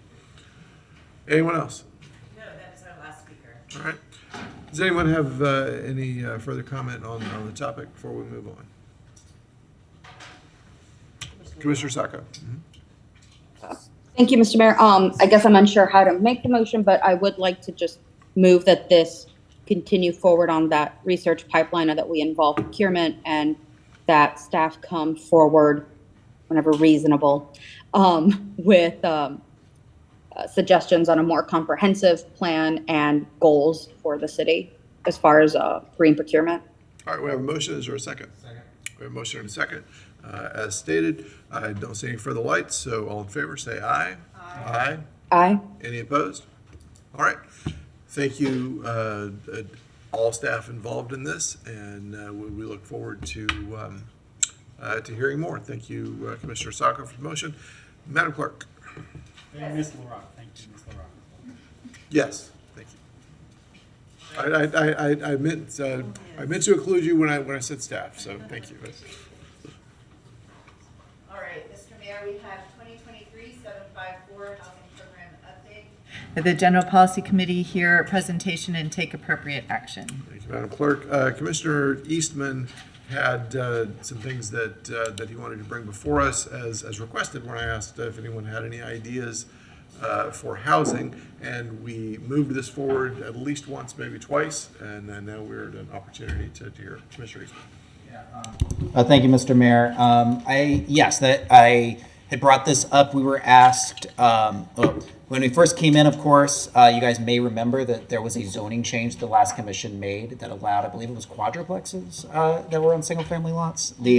So that all had, so then, of course, we had moved forward from that. We had that discussion, and then, Mr. Mayor, you said during the last one that you wanted to come forward with some proposals that we thought that our community could rally around, or that we could begin to have staff moving forward. I don't know how we wanted to move forward with these or what the right motion is, but could we bring up, I have backup item 2023-754, Eastman single family zoning proposals in backup. Broadcast, you got that? For anyone watching at home, when we call for broadcast to do something, the folks who manage the broadcast itself also manage which presentations come up on the screen here in the auditorium. Okay. Well, I can go in. It is in. And they're working on it right now. So it is in backup. As said, there's lots of different ways that we can approach more affordable housing. We've discussed that kind of subsidies, government subsidies for our lowest income neighbors, which is a really important part. But I think there's pretty broad consensus that we need to talk about the overall supply of housing, both making sure that there's a home that everyone can live in no matter where they are. And there's an acute need, particularly in the single family home market. There's a lot of families, a lot of people that are looking for single family homes, smaller, larger, all types. And if you know anyone who's currently looking for a home in the housing market now, they go for cash about twice as much as they did 6 years ago. In fact, the average single family home's at over $500,000 now in the Gainesville area. And a big part of that is how many we have, but then a number of other cost items. I don't just have overall supply questions on here, but I brought forward a number of things that would protect single family zoning everywhere that it currently exists, but would allow us to build smaller, allow us to build in more areas and just lower the overall cost. And so a lot of this you've already heard, but Mr. Mayor, you said you wanted to have us to look at this and perhaps have staff review it more in the future. First one is one that I went into from before, which is that our current lot size restrictions requires in the majority of land about 0.28 acres because you need to have 3.5 units per acre across there, which means that you need a much, much larger lot size than what is typical across the United States of America. I think I have, according to the most recent census data, 0.18 acres is the average lot size, but what we've seen and what a lot of new data is coming out on is that families don't want the same kind of large lot, large setback type homes. They're looking for like what you see in Duck Pond, what you see in Pleasant Street, what you see in a lot of these neighborhoods that are really, a lot of families are moving into. It's more affordable, it's more walkable. And so giving that kind of flexibility to people within their lots. The other one, which is one that was recommended for us by HR&A, is that currently every home must front a street in the city of Gainesville. But what you're seeing, particularly in the Pacific Northwest, is that is these things called cottage neighborhoods, which allows a green space to separate the houses out. So you would have series of homes. There would be access to the street, but you could have 2 or 3 homes that would go back from there. What allows just in kind of a small number of instances, like odd-sized lots that might have a large area in the back. You could put another home in the back of it, but it doesn't front a house. So essentially, you either have a very, very large backyard, or you can have 2 homes in it. And if we want to make sure more people have places to live, that's a very easy change that shouldn't be too large of an impact, but is just something that helps out. Simplifying the platting process. This is something I kind of brought up tangentially, but is something that, as I have spoken with small developers, as we heard from the Gainesville Neighborhood Voices roundtable, both on the size of lots and on the last part, our platting process in the city of Gainesville is about twice as long. So the average plat, so when a developer comes and they say any 6 houses or larger, we want to create multiple homes within this area, they have to go through a platting process. It's an important process. It decides our connectivity. It decides what the roads are going to look like, make sure that we have enough space for our utilities, all of that. Our process takes about 16 months to get through, while the county, which does a lot more of these just because they have a lot more land, there's a lot more suburbs that are there, theirs is around 7 months. And it's essentially just process differences. It has nothing on the staff at Office of Sustainable Development. There's just certain processes that people have to go through within our process that take longer. And so the time to get from when you decided, okay, there's demand for single family homes, I want to make sure that we can build them here, it is a much longer process here. And with a couple of small tweaks, we could probably get that down to at least equal to what the county is, get more homes on the market much more quickly. And then this came specifically, Ed, from, oh, yes, you had a question. Yeah, could I just ask a question? Yeah. You said on the planning process, Commissioner Eastman, us compared to the county, I wasn't quite grasping what you were talking about there. Andrew, maybe you could go into a little more detail on it. It's because we have had plats come to us. You remember, I forget the exact names of the plats that came forward, but we go through a typical platting process. Andrew can probably explain a little more detail. Andrew. Mr. Mayor, Andrew Persons, Special Advisor to City Manager. What Commissioner Eastman is referring to is basically the length of time from when we receive an initial application for a subdivision to when it actually is the final plat is recorded with the clerk of the court and those lots are created. There's a difference in timing between the platting process in the city versus the county. Primarily, it's because in the city we have a 3-part platting process that starts with a design plat, which comes to you all. That's a sort of more of a conceptual layout of the subdivision. Once the commission approves that, then it goes into construction drawings, which are the much more detailed construction drawings. That takes a length of time. And then the commission has a final plat, which then comes back to you as the 3rd part of the process. That final plat is then recorded in the public record, and that's when those lots are created. The only requirement by statute, the subdivision statute, is that final plat. The design plat is a creation that we have here in the city, and that's where we would potentially look for if there was direction there to consolidate some of that into and be able to speed up that process. And Andrew, just talking offline with you, this is something that, I mean, you guys feel comfortable with, something that you guys have considered doing in the past, but you've not gotten really direction from the commission in terms of something that we would like for you to. Yeah, I mean, I would say like staff generally has sort of a, running list of things. Wouldn't it be nice if we had time to work on, on this? But usually we don't always get a chance to just work on things we want to. So this has been, the subdivision process has been on staff's list as something that we know we could probably improve and modernize a little bit. So I think this would be, if that was the direction of the commission, it certainly, given it some thought internally about how we might be able to improve the process, not just for sort of the end user, but for everybody involved in it. So Commissioner Eastman, if you don't mind, I'd ask. Yeah, I'm sorry, I'm just running through these No, real quick, and I know each one of these is a big thing, so if we can stop here, yeah. But specific to the plating process, when we talk about something, well, let me ask you, Mr. Parsons, that isn't something that we've added to over recent years. That's just a legacy system we have. Yeah, indeed. The plating process, the subdivision process in code hasn't been amended in a long time. Okay. So when we talk about something taking longer, that's not just an internal process that is inconvenient. It makes the development more expensive because each additional step along the way doesn't just take longer. It's something that the property owner, the applicant, more than likely is paying planning experts and attorneys to take extra steps. And that doesn't just get eaten by the developer in the process, that gets passed on to the eventual purchaser of the home or the person who lives in the home. So by having additional steps that are just legacy steps that don't necessarily serve a good purpose, we are increasing the price of any home that's built. Is that accurate? That is, and just to add to that,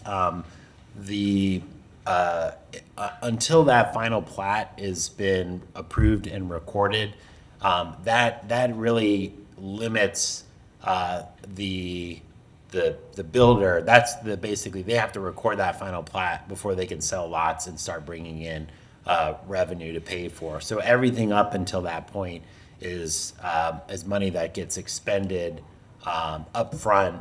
Sort of that's where like the most risk is in terms of the developer, this subdivider builder, whoever that may be. That's where the primary risk is, because then you don't essentially have a saleable product, which is the subdivision lot, until the very end of the process. So so the goal, to the mayor's point, is to try to shorten that time so there's a little less uncertainty and greater speed. And if I could just add, I mean, we don't do as many subdivisions within the city of Gainesville, partially because we just don't have that much empty land. I mean, there's not a lot of land for 6 units or above. We did just approve Weyerhaeuser, which will be a huge development. We are annexing more and more land, and so I think now's probably a good time for us to revisit this. The county, as I said, does this all the time, which is probably why they've figured out, they've revisited these processes a little bit more commonly than we have, and so probably now is a good time for us to reconsider that. Very good. Okay.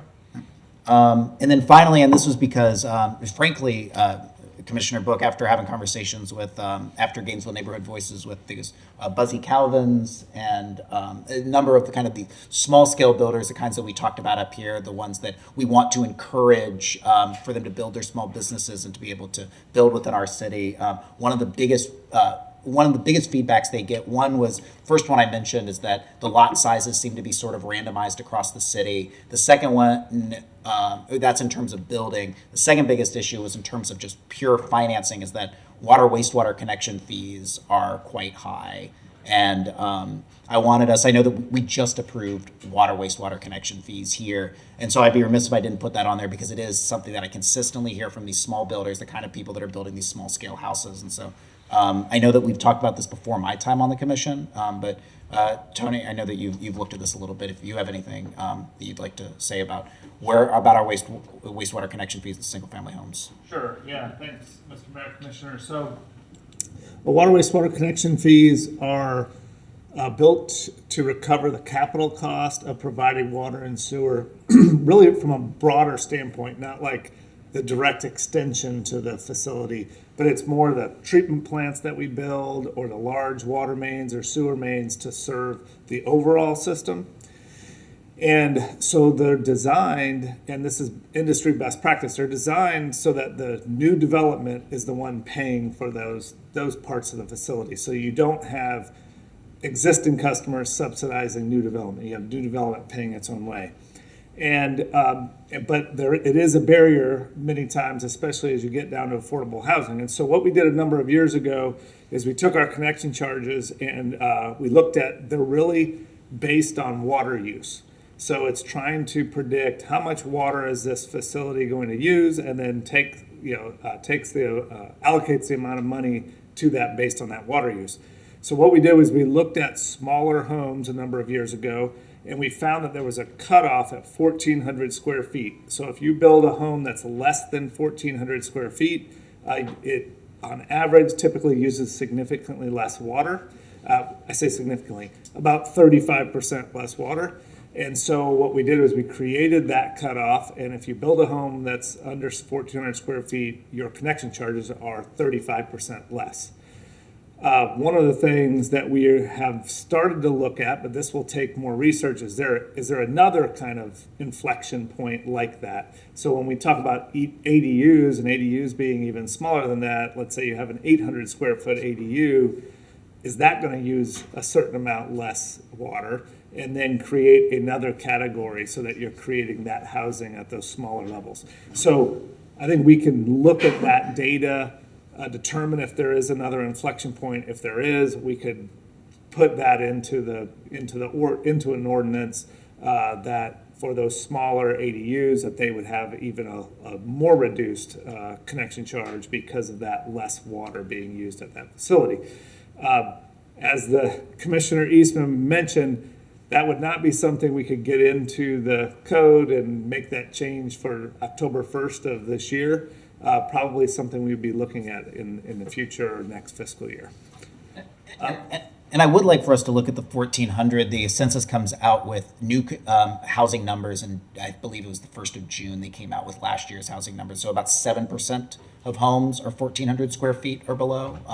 So it's it is a fairly small amount, and I would be curious if there's an inflection point that's if that's still a good inflection point, because I mean a lot of the older homes, like the old World War II era homes, things you'll find in Duck Pond, you'll see those at 1,100, 1,200 square feet. A lot of newer homes will come in, even the smaller starter homes will come in 1,500, 1,600 square feet that are just above that amount. And so I'd be curious if there's any differences that are there, if it just to kind of revisit that, because this is such a large part of the overall. It's just a hard cost right at the front for kind of these small scale builders. That's just a direct cost that goes right onto the cost of the housing that goes on the back end. Mr. Mayor, if I can, so I think it's been a number of years. I can't recall exactly when we implemented that, but I think we can again relook at the data and see what that is. But we are going to follow the data for that inflection point, because it really has to be based on the data of the water use as it.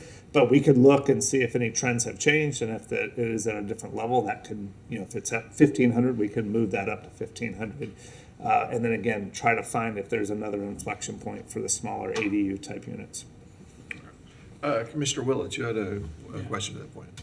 And so about this idea of that inflection, and I remember this conversation, I was excited to hear about it, but Commissioner Eastman, it may not be so much that whether that data is still good or whatnot, but that policy drives the supply later down the road. If it is now somewhat cheaper to build under 1,400 square feet, builders will provide some supply that's under 1,400 square feet. And I think that's what we're overall getting at and looking at. If you ask the average person, they'll just say there's no such thing as a 1,400 square foot new home in general, right? There's just very, very, very, very few. And so one of that reasons is because the economics scale up. As you go up, the economics get better and better. But to your point, this is all about trying to get more modest starter homes, smaller lots, because the nature of the American life has changed, and not everyone's living in large families. And there was just an article last week that said people between the ages of 65 and 74, there are more people between 65 and 74 living by themselves than people from 18 to 34. And we think of young people maybe living on their own, whatnot. No, it's older folks. So life has changed in the United States. So thank you, Mr. Mayor. Thank you. Commissioner Chestnut. Yes, unless anyone has any more questions about the water, wastewater, I'm happy to go into anything else. Yeah. Thank you, Mr. Mayor. So, what concerns me with this is, first of all, thank you for bringing it forward. Finally, we got to it. Is making it citywide. Citywide, because then we just don't know how many lots this is going to impact. I went to the Gainesville Voices workshop Tuesday night and heard a proposal that will be coming before us for RS4, which would be, of course, single family, but smaller lots, very narrow lots. And the developer said he has 16 lots, but the overall impact of this would affect 500 lots in the city. So I'm wondering if you would make yours incremental at this point and look at just RS4 instead of saying the whole city. Well, so RSF4 includes, I think, about 1% of even the single family zone. I mean, it's a very, very small zoning. I get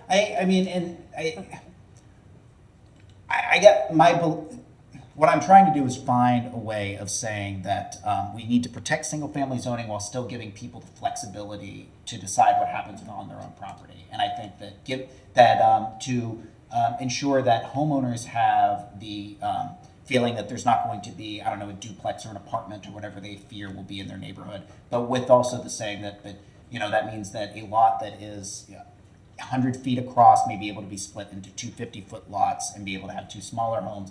I think that is a flexibility and a freedom that we can give to any neighborhood within our city, and I don't see that as being particularly harmful. But I think at this point, and I don't know what your thought is, Mr. Mayor, I think beginning the process of just having those conversations and those discussions, but that is my proposal, is that I think it should be citywide, and I don't think that it would be harmful to put that within RSF1 as well. Well, just to continue, what is comforting is that this is single family only. I mean, that is very comforting, because I think people will get all bent out of shape if it's duplexes. So, and the group on Tuesday night, it calmed down once they realized it was for single families. It's just that when you make the citywide now across all zoning, I'm just not sure what that is going to look like and how many it impacts. That's what I'm saying. Mm-hmm. Thank you. So perhaps a way to go forward with something like this, because we really don't have a mechanism otherwise to include discussion other than it goes from here to direction to staff to bring back an ordinance is our traditional path, and then that goes to the plan board, and then it comes back to us twice, which is the process that has been designed to have a community discussion. Unfortunately, it doesn't feel like that. It has become a situation where, because there's a draft ordinance, it feels like it's trains moving down the tracks. Fait accompli. Right, which is certainly not the case. I mean, I've seen it not happen as often as happen. As not become law as often as it becomes law.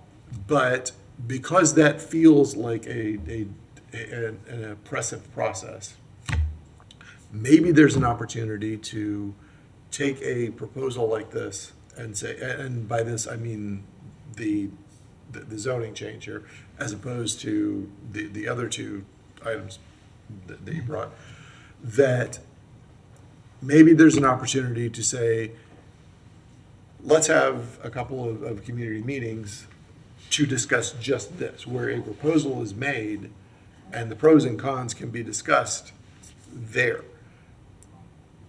And then come back here to incorporate those discussions and have that move on then to an ordinance process.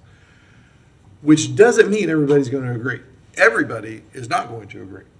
But we can get a sense of how much of the community has had some say in it, and what is the feedback, and how have we incorporated that feedback. I think that's a reasonable process to move forward. It's hard to quantify that and to say, here's a new process. And I don't want us to put a new process in the Code of Ordinances But we are at a place where we need to do a better job of hearing the community, and the process that we have doesn't seem to work for that. Even though that is the process, it doesn't seem to be meeting the need, I think. So maybe the right thing to do is to ask for not just a neighborhood group or a group of concerned citizens doing their own discussion, but for us as a city organization to say, on these 2 dates, we're going to do a discussion about this particular thing. Come and let's talk about it. There'll be a presentation. Come and give your input, and you can have your questions answered, and we can hear you and do that. It can't be a never-ending process, though. I mean, it can't be, well, we want to have 3 more meetings or something. There has to be an end to that to be able to make decisions. So not dissimilar from the way that the AHAC did the inclusionary zoning Yes. process. Yes. Where they had 2 or 3 community meetings. There was a set time. It was within a couple of different districts, and then once they had that feedback, they brought it back for more discussion at that point. Is that I didn't watch the.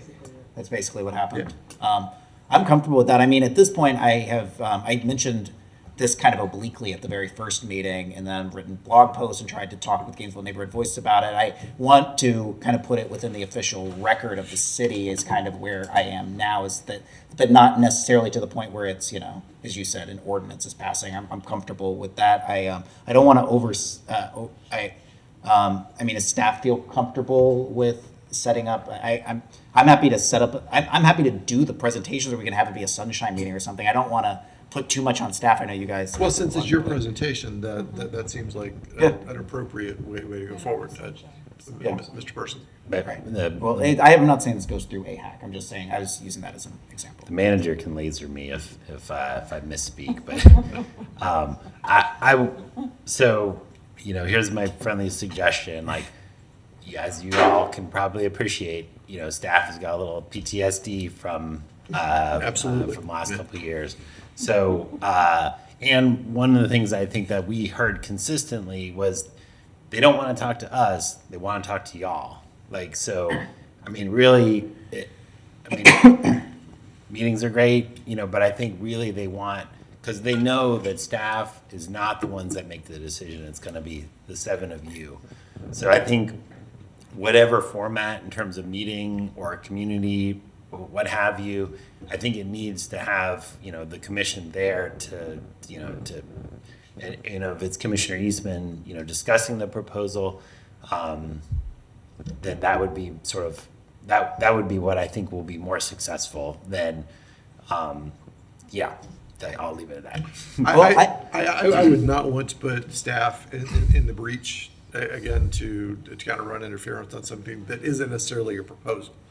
So And the last one that made a little more sense, because that came from HR&A, and then you guys were taking that data and then coming up with proposals based on what you're hearing from the commission. And this is, a lot of this is from data that came from that report, but this is much more like one commissioner is coming forward with their presentation. So it is slightly different, where I do think it would be inappropriate for you guys to say, hey, everyone, let's defend Commissioner Eastman's housing proposal. I do think to this proposal, it is a lot more simple. It is very much in keeping with the last several years of discussion that we've had as a community.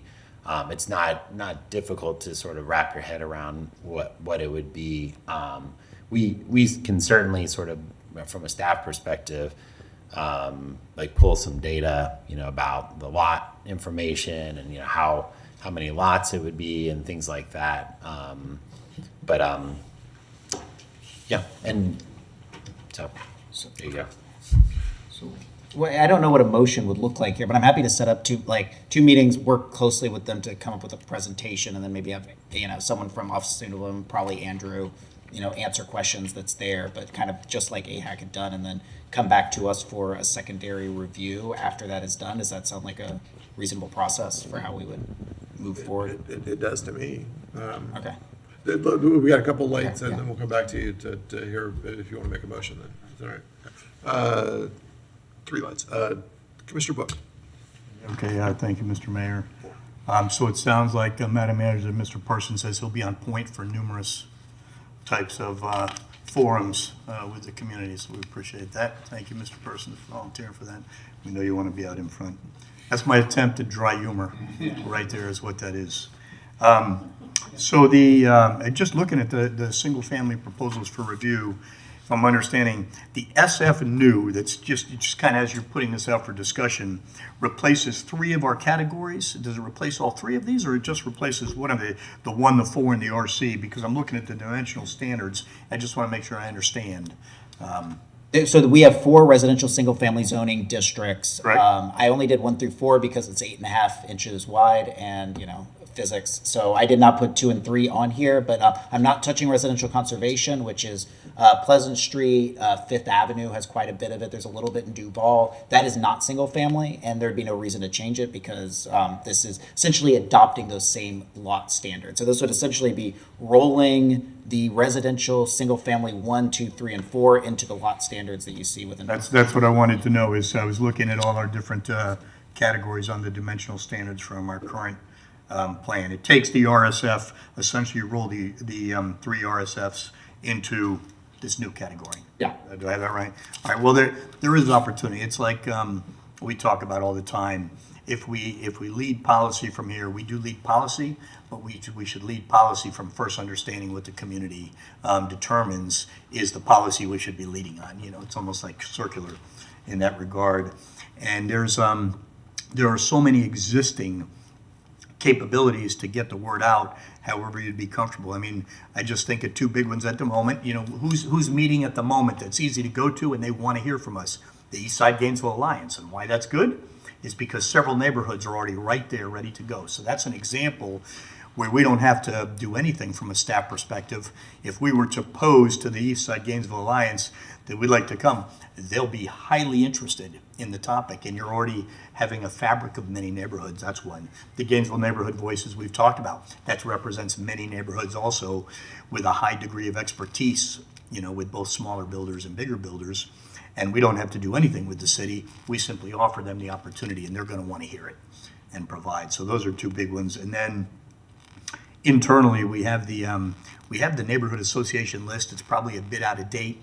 I know we've talked about it a little bit, mainly because the pandemic impacted so many of those neighborhoods. But we have essentially 61 or 64 neighborhoods on there, and an email with information to that list would probably hit 30 of them right off the bat. And then you see who might want us to come forward there. And that's certainly my comfort, is you use the networks that we have to provide tremendous community input, and then see where it goes from there. But this is some really interesting work. I'm always never in favor of do something across the board until you've heard what people across the board feel like. But there are clearly areas that will probably be very interested in this very thing, even though we're limited in land and geography within our city limits. So I just say that's my way to say thank you for bringing it forward in a way that's more accepting of feedback, I think, and providing that before we go. And so there's some good information there, so thank you for that. Thank you, Mr. Mayor. Thank you, Commissioner Book. Mr. Chestnut. Thank you. Thank you for coming forward with affordable housing. I think this is certainly going to help. I think the mayor's proposal is a very good one. And that is for us to be the hearing, the sounding board to the community. What people said on Tuesday night is that the proposal before them was new. They never heard of it before. This person wants to come into their neighborhood. Why didn't you bring it to us? And so I think at this point, if we're able to go and be the arbiters, sit in here ourselves, people will have access to get their information in. I am very happy to report that the 64 neighborhood association list has been updated. It has been updated, and that is one that we need to use. So I want to thank the manager, communications, and Ms. Carter for getting that done. That's been a pickle of mine for the last year. Me too. So I'm glad to see it.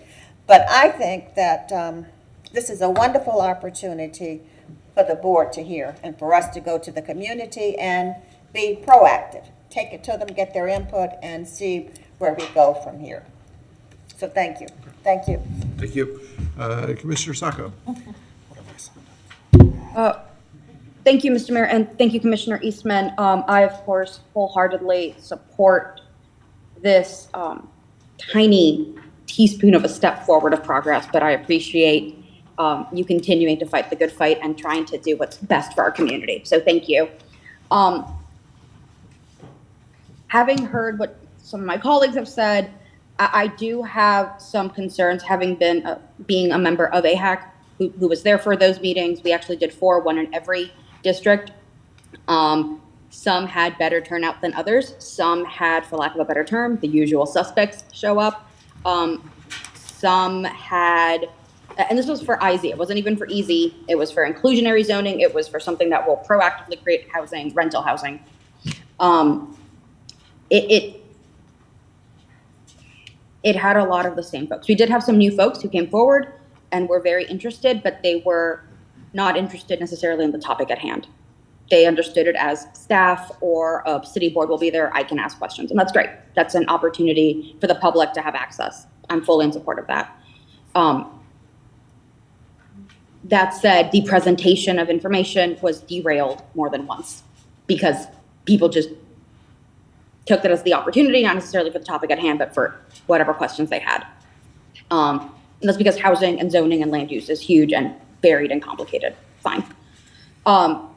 So I'm not against hosting more informational sessions if it is being done by a commissioner. I would not put that on staff. Just the AHAC meetings had no fewer than 3 staff members at any given time. And that's a lot of, it was a lot of staff hours to prep and be there and then set up, do the thing, break down, go back, and put the information together to feedback. That's staff time. That's staff burnout. And especially now when we've kind of asked staff to carry 110% of loads, I would hesitate to ask them to do much more. And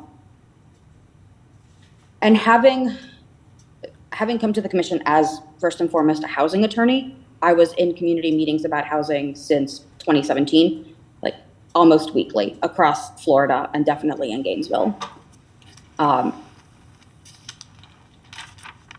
The people we desperately need at the table will not be able to come to the table. So when I hear, the community has to be heard, the community isn't being heard. The landed gentry is being heard. Those who have this free time and the opportunity to show up will show up. The single mom with 2 kids who can't get childcare is not going to show up. The elderly grandma who can't find transportation or adequate transportation or has to be at home, can't be at a meeting for 3-4 hours, isn't going to show up. Renters who are covering 2 jobs to make ends meet as rent doubles and triples aren't going to be able to show up. You're going to have homeowners who are financially more stable, and you're going to have homeowners who oppose, often just for lack of understanding what's happening, but just oppose just kind of balk at the thought of any change, show up. And maybe they'll change their minds at the end of the meeting, but those are the folks who will show up.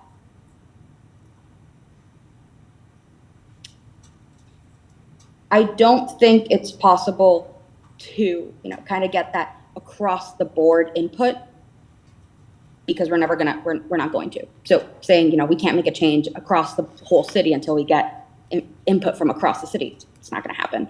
And that's why we're elected, in that sense, from across the city to make those decisions with our best judgment possible.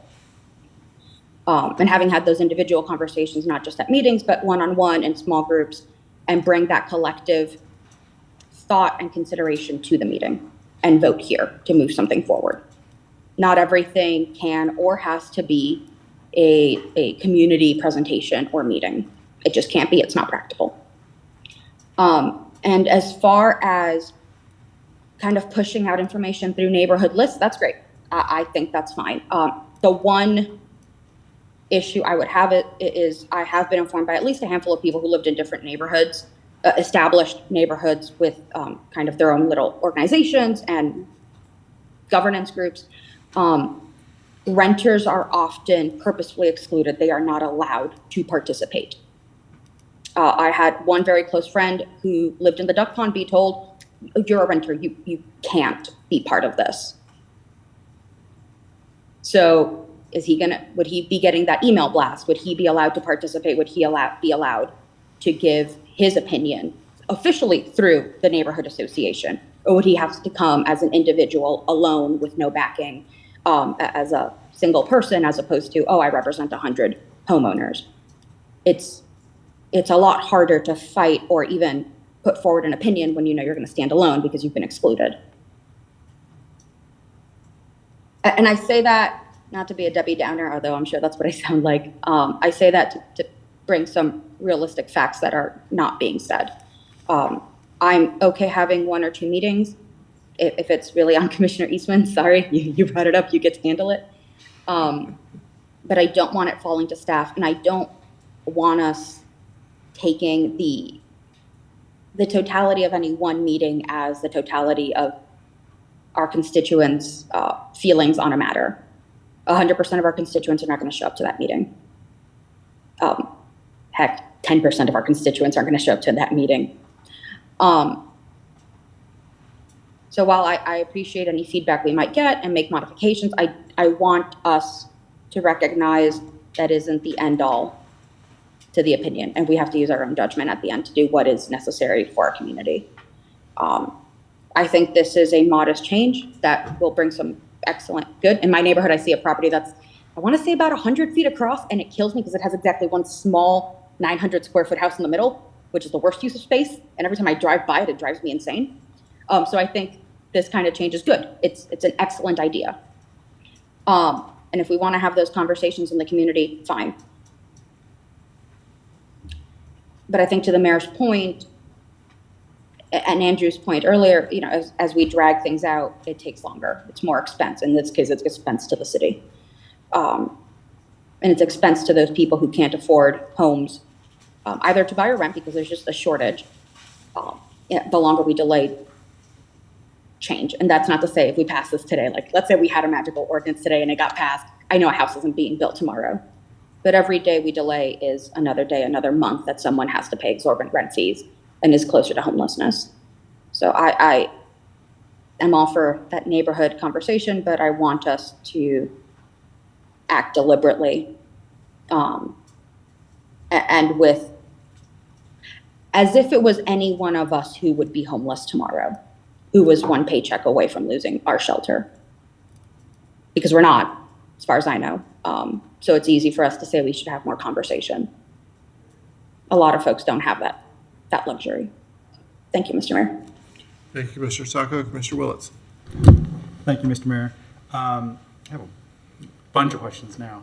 One, Commissioner Eastman, you only included RSF 1 through 4, but my question was would any of this actually be useful in those RMF 5, 6, 7 about minimum lot size? I see RMF 5 is actually 3,500 square foot minimum lot area, and I just kind of wonder if you could build small neighborhoods or small parcels and in RS 2, 3, 4, like also why not in 5? So I just wanted to look slightly more expansive of is there some opportunities further up the chain? And I didn't know if you'd looked at that or if someone from staff is going to tell us, RMF 5 is very specific and this is why it's at 3,500 instead of having no minimum lot area like RMF 6. So as I think we're all zoning, trying to wrap my head around the single family zoning code has taken me a long time, and I'm still nowhere near wrapping my head around it. I've not dived into the to the RMFs to the extent that I have with the RSF. Andrew could probably answer this better, but multifamily now gets into you need upgraded utilities. You're now there's certain aspects to it that are seem to be more complicated than single family. But I will let him. But it is not. It's not on any of the things that I'm bringing forward today. No. Mr. Person. That is correct. Basically, RMF 5 allows for multifamily larger structures, and that's why the standards are what they are for that. our RMF5 in particular is sort of a transitional zoning district that is not sort of fully multifamily, nor is it single family, but it mixes the two. It's a weird district, and my recommendation would be just to keep it to what we're talking about, the RSF 1 through 4. Okay, thank you. My second kind of question is about, since you talked about several ideas, Commissioner Eastman, and the simplifying the plotting process is something I'm interested in. I do not feel like that's something that we need community meetings and neighborhood meetings about the plotting process. Often that plotting process, particularly for 6 or over, is in new areas of town. We don't do as much of it as the county. But as mentioned, we have some new annexations, potentially into the future. So I feel like that is something that, I would feel comfortable making a motion to have staff bring it back to us now, because that is something that's much more, there are plenty of processes out there. There's comparisons they can figure out. They probably have staff has probably their own recommendations, but can also continue to research and look at other communities. Should we need to be presented some options? So I like the idea of, I really like the idea of simplifying the platting process, particularly in this time where we're looking into the future. And I want to echo what Commissioner Sacco said, that renters are very often excluded. Even within neighborhoods that do have neighborhood associations, they're excluded from lots of the communication because the communication only happens to owners. And in my district, I think there's only one neighborhood association in the entire one, maybe 2. I think there's one defunct one and one active one. And the one active one is actually an HOA, and I question whether they communicate with their renters. And so I agree with Commissioner Sacco that too often we talk about community engagement, and we're engaging just the landed gentry, just the haves, not the have-nots. And there are a lot of people who think they're the have-nots, but if you own a home, you're definitely in the haves. You're much more so than those who don't. So I agree that I don't want to drag this out through huge long period. I think it's good to communicate and to do some education. I think people are always surprised by figuring out what their own zoning is, or what the zoning in their neighborhood is, or the lot next door, to find out a little bit about what applies to what. And I think we need to do that. So I don't want to drag out that community engagement for all of this, because I think we do get the same exact folks who, frankly, just, I don't know, it seems like has very little interest in welcoming new neighbors to not even their neighborhood, someone else's neighborhood, But we're really talking about making it easier for small, moderate homes to be built. In a lot of cases, this will be some of this will be infill, but also it is also new neighborhoods on the edges of town or in places had previously not been developed. And so I think it's a really good thing. And as Commissioner Sacco said, all the delay, it delays someone getting to the home they need. It leaves them paying higher rent or fighting people for the same, house for sale, and just jacking up the prices as people fight for housing. It really is like musical chairs, and there's not enough chairs, and people are fighting for the chairs that are existing. So yeah, I think we should. I like the idea of going forward without a year of study into this. I think most of this is a little easier to understand than previous iterations of ideas. I'm also still very interested in cottage neighborhoods because I think there's a lot of opportunity, not in a huge amount of homes, but I think there's a lot of places where that would make the best sense. And I think as our society ages, there are going to be a lot of folks by the time I'm 65. I'm sure I'm going to hope there's cottage communities so that I can live somewhere and my next door neighbor is just feet away. And I also don't have to park my car right in front of my home. That can go in a little lot, a little further away from me. I like that idea. So I agree with Commissioner Sacco that we need to be first and foremost concerned about the people who are unhoused, who are underhoused, who are struggling, who are constrained by paying way too much for their housing compared to their income. And modest homes provide some of that opportunity to take the pressure off. Often it is people moving up into those homes and letting go of the space they previously lived in for someone else. Thank you, Mr. Mayor. Thank you, Commissioner Willens. So, Commissioner Eastman, I'll just tell you what I would hope for from a motion. Motions that I can support. Let me be clear about that. I don't see any reason that we can't move forward with asking staff to create a change to the plating. That's procedural. That doesn't change anybody's right to a zoning category. That's procedural. I'd be happy to vote for something like that. I think what I would like to have is 2 workshops on different sides of town that are commission workshops. So we're there. I'm the person fielding who's talking, who's not, or if I'm unavailable, the pro tem. Then at which you, since it's your thing, would make a presentation about this changed RSF. And I would also be interested in hearing a presentation about cottage neighborhoods, if you would feel comfortable with that. That's probably big enough. I mean, those are 2 things that you and the community can have a conversation about, and then come back to commission meetings to take action on, or not take action on, if that's where we end up. So I can support a motion to move forward with plating, and then a motion or a sub-motion to ask for 2 workshops, for staff to put together 2 workshops, not at City Hall, at other places around the community, where we would discuss those 2 items. So we could do it, the way you just described to me sounds like a formalized sort of meeting that the city was doing, I guess. And so we could do it that way, or we could do it a bit more informally. Like I remember you had your housing, where you were speaking at the church. People could ask questions, people could give feedback if they wanted to.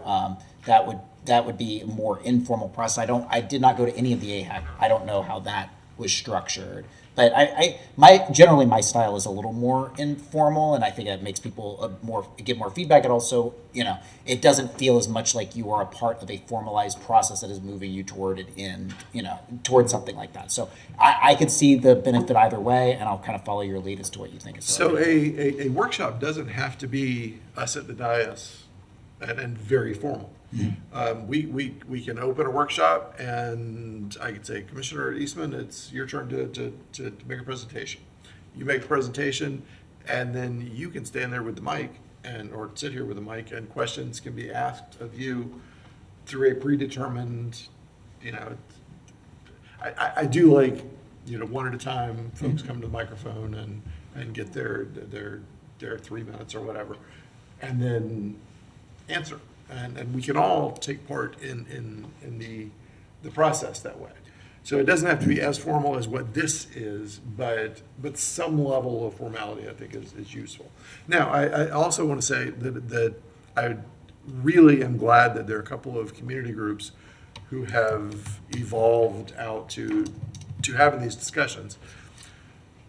But those community groups are not necessarily indicative of the community. Even though they're trying real hard, there are a whole lot of people they miss.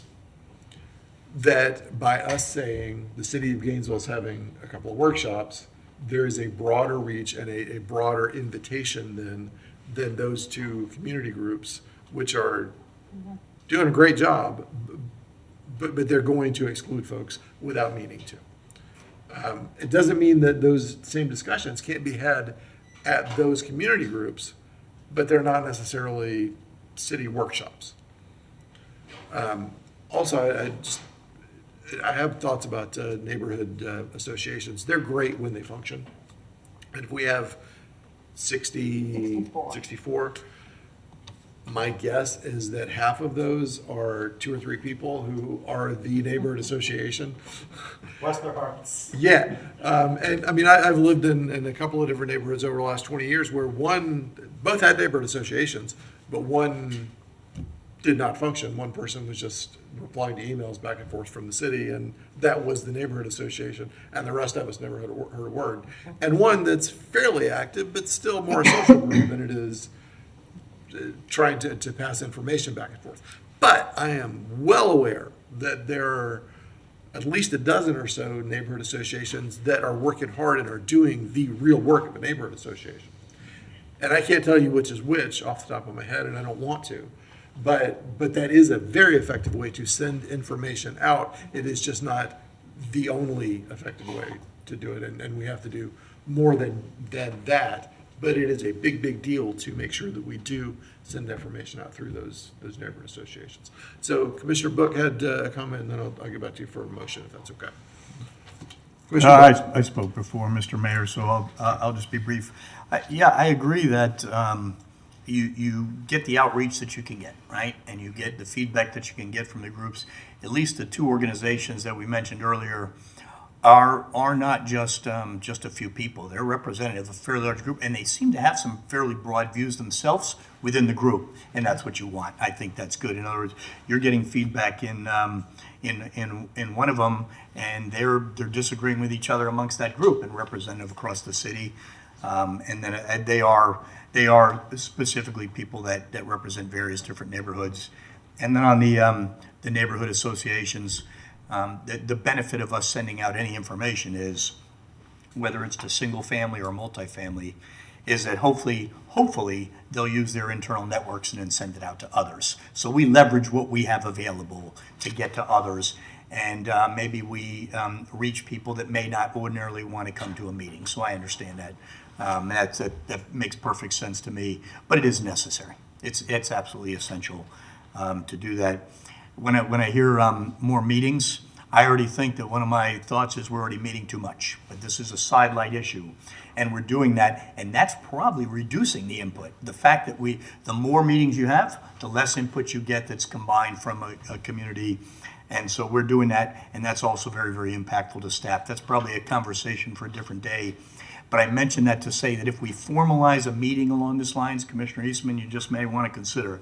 I don't know whether it's going to be formal or informal. I probably tend to lean towards you. The more informal, the things where you go out, you go into a church, you go into a school, you go into a park area, you will get probably a better, more robust feedback, is that if we do formalize the meeting, we should probably use our existing meeting structure and not add it on top of it. So if we have and simply change the venue. So if we have a GPC and a GPC has one or two topics, well then make this the topic and we take it on the road and take it to wherever we think is our best opportunity to receive feedback. And it doesn't matter to me whether it's UF, the community, in an apartment complex, or in a school. I would think we probably do not want to layer additional meetings on top of an existing meeting structure that's very heavy at the moment. Those are my thoughts. Thank you, Mr. Mayor. Thanks, Commissioner Eastman. Thank you, Commissioner Book. Commissioner Eastman. Yeah, I mean, my preference, and we have these meetings frequently where we ask for feedback from the community. We had the 8th and Waldo one that was recent.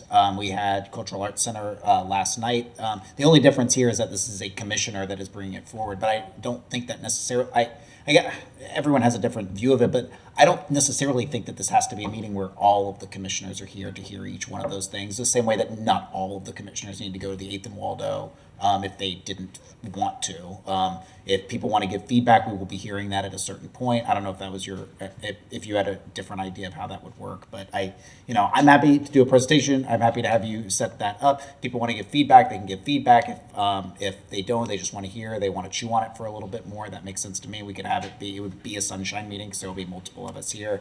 But I want the community, I think it's a good idea, Mr. Mayor. You want the community to feel like they had the opportunity to give feedback, even though they can theoretically do that at their 3 minutes here. This is a very formalized meeting. It's kind of random when you'd be able to speak here. You have to take out in the middle of your day. So something that makes a little bit more sense to say, we did reach out, we had these conversations. We, for the same reason we have that community feedback for the Cultural Arts Center, but and for the 8th and Waldo and for the numerous other things that we do. And as it relates to I think it's important we have to try to balance this out, because how we take the feedback, but also how we make sort of hard decisions. I think last night was a really good example of this. I mean, last night we could have easily said, we're going to cut GRU rates by 100%. No one has to pay any electricity, and we'd be cheered throughout. The TV 20 story would have been great today, right? But we know full well that we have to deal with issues because we're not just going to be judged on the short term of what we do, but we're going to be judged on what comes after.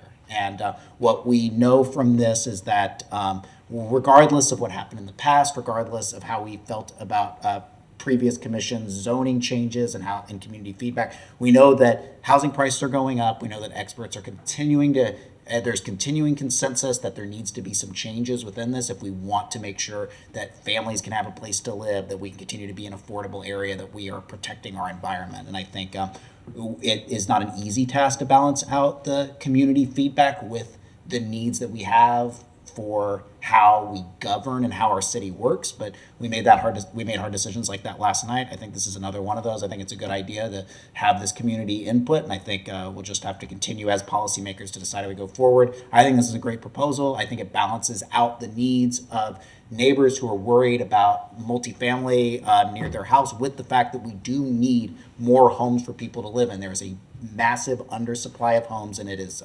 very, very difficult for people to find a place to live. And we're using far too much space in order to do that, which is creating sprawl and hurting our environment and increasing homelessness, as Commissioner Sacco said. And so I think we need to find something. I put this forward as a good compromise middle ground. I think it's a good one, but I'd be curious to hear what our community has to say about it. And I think that it is our job as messengers and as people within this community to, when I come forward with a proposal, I take the slings and arrows of that proposal. I mean, it's what you do in Congress. When a particular congressman puts forward a bill, they take that. I think it's a good kind of process for us going forward. And so I motion to direct staff to host 2 neighborhood workshops to discuss lot dimension changes and minor subdivision standards, to bring back recommended changes to the platting process, and for GRU to review water, wastewater connection fees, to review for reduction for small single-family homes and accessory dwelling units. Second. Okay, so we have motion, multiple seconds. Is there any community input? Yeah. We do have one speaker, Jim Conish. Welcome, Mr. Conish. Mr. Mayor, I know quite a bit about housing. I house between 30 and 40 people at any one time. I can house more people. I have affordable housing and I have unaffordable housing, and it's all clustered together. The affordability of housing is determined by the state of the building. Like in the duck pond, there are some old people that don't take care of their buildings, they're kind of run down, they don't charge very much rent, and the tenants just pass it along to one or another because it's the bargain of the century. And when you go in and you inspect those people and you shut them down, you remove affordable housing from the stock. I got through law school because I rented the Blue Sad Sister house from the Gainesville Sun for $150 a month in 1975. My GRU bill was $20 a month. I rented 2 rooms for $150 a month each, and I had a house in Lake Geneva for $100 a month. I had no overhead. There was a 13-bedroom, 6-bath, 4-kitchen house, the yellow one, for $400 in 1975. The student ghetto owned by former Mayor Cortland Collier, when I arrived in UF in the early 70s, was very affordable. Look at it now. It's high density and it's completely unaffordable. Location, if you're in a bad location like the Phoenix neighborhood, it becomes affordable and it's also unsafe. They won't deliver pizzas there. But the number one driver of affordability is the number of people living in the unit. It'll never be affordable to live alone again. And there's nothing the city can do about it. Why not higher connection charges for the larger homes? Rather than an inflection point at $1,400, why not at $2,400 or $3,400? And throughout the code, it crams down on the little guy and lets the big guy off. The poorer person in the east side is paying stormwater fees on their electric bill for all the lavish projects that benefit developers. When you take off from $90 in a dwelling for your GRU bill, the dwelling is per se unaffordable. When you jack the taxes up, all dwellings become less affordable. Your policies are hostile to affordable housing. And just reducing the lot size, the cost of the land is a very small part of putting a dwelling on that land. Just chopping down the lot sizes dilutes the value of the standard homes in the area. And that's what people get outraged on, because that's all they usually have, is their one home. So if you dilute the value of that, they go crazy, understandably so. Local government cannot solve our world's problems. Local government has to focus on core services, and everything else is determined in the marketplace. I feel guilty, honestly, about charging $1,100 a month for a studio apartment, but they're banging down my door to get it. I used to rent that apartment for $200 or $300 a month. But my GRU bills for my tenants have increased twice as fast as the dwellings since I got here. Twice as fast. And there's really no end in sight. So affordability is not just a matter of having smaller lots.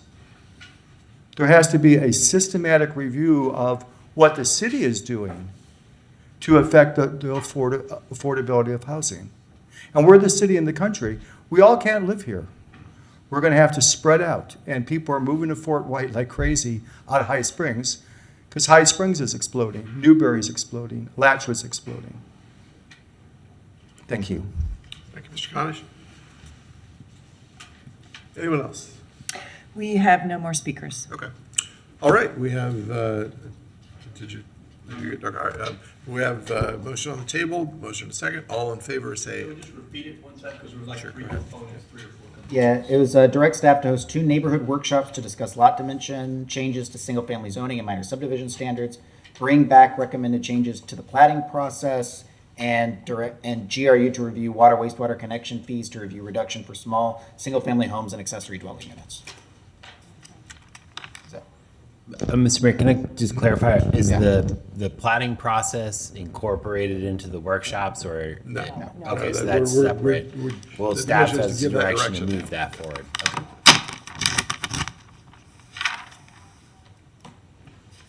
Okay. Okay. All in favor, say aye. Aye. Okay. Any opposed? All right, that passes.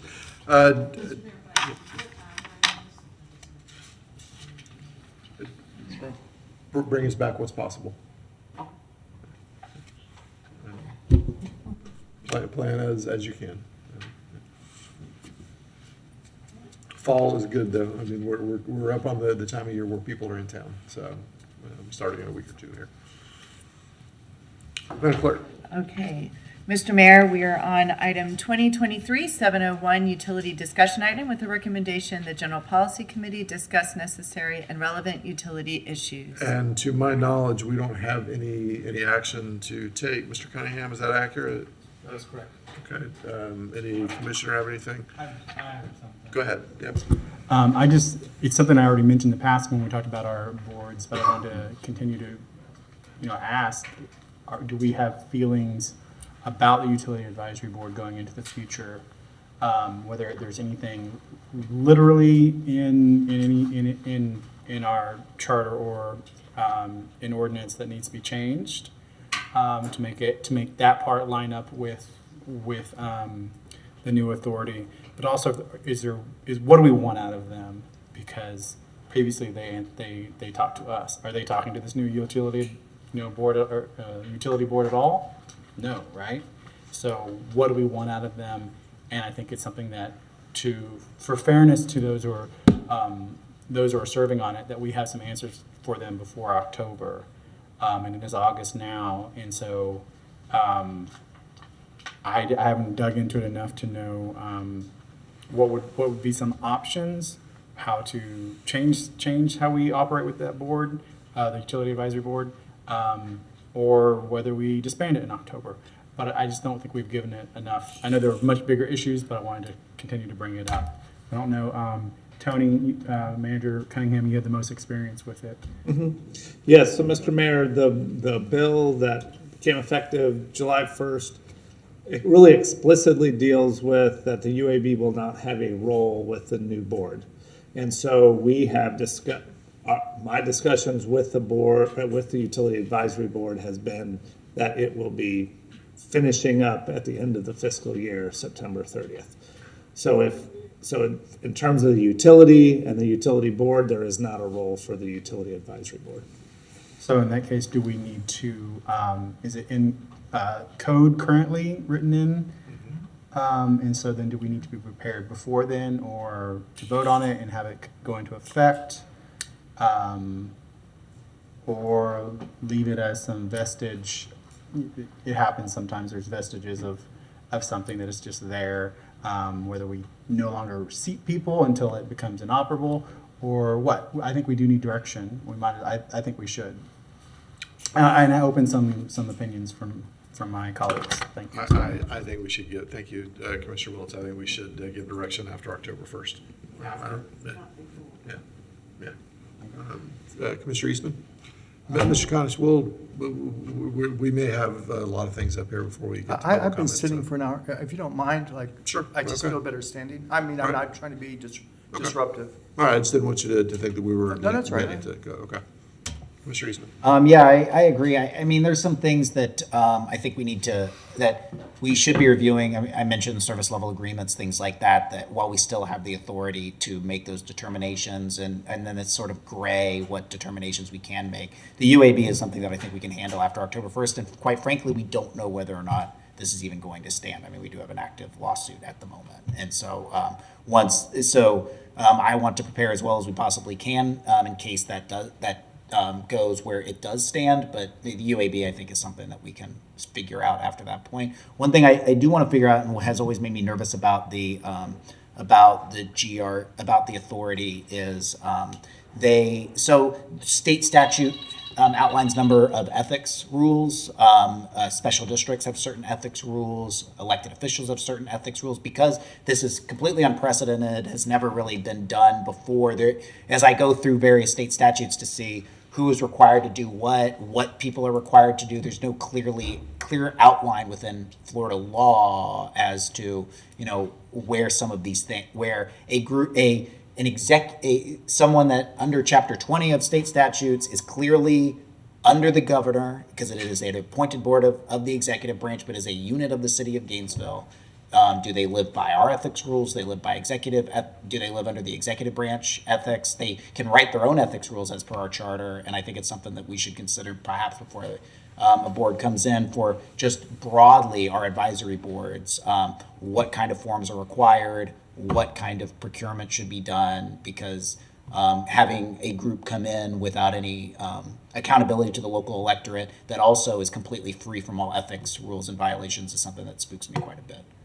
And something I've been trying to do some research on. I was going to bring it up when my thoughts were a little fully formed, but since this is on the GPC, it's something I wanted to bring up. Yeah. So, Mr. Mayor, can I just touch on just that piece? So again, in the bill that became effective July 1st as law, there is a specific requirement for the board to adopt an ethics policy and a code of conduct. So that is in there. There isn't any additional language around that to define what that is, or it needs to be consistent with anything, but it does have that as a specific requirement of the board. So they certainly can adopt their own ethics, and I remember that was also in the 2018 bill as well, but it's, there must be, generally, a board adopting its own ethics rules is not best practice. If you are an unethical board, you will adopt unethical ethics practices. And so generally a larger government like the state dictates a lot of our ethics rules at the local level. But I think in my read of it, it's not direction control to say that any board under the city of Gainesville must follow, certain standards that would be under there. That is not directed. That has nothing to do with the oversight of utilities. That simply is what, if you are a unit of the city of Gainesville and you are making determinations, what kind of ethics, what kind of forms must you fill out? What does your procurement look like? What does anything that Sunshine Law doesn't already cover, which I'm sure would cover this. Just something I've been thinking through, and since we're coming to the end here and I feel like wasting everyone's time, I thought I'd bring it up here. That's it. Thank you, Mr. Mayor. Thank you. All right, Commissioner Willetts. Thank you, Mr. Mayor.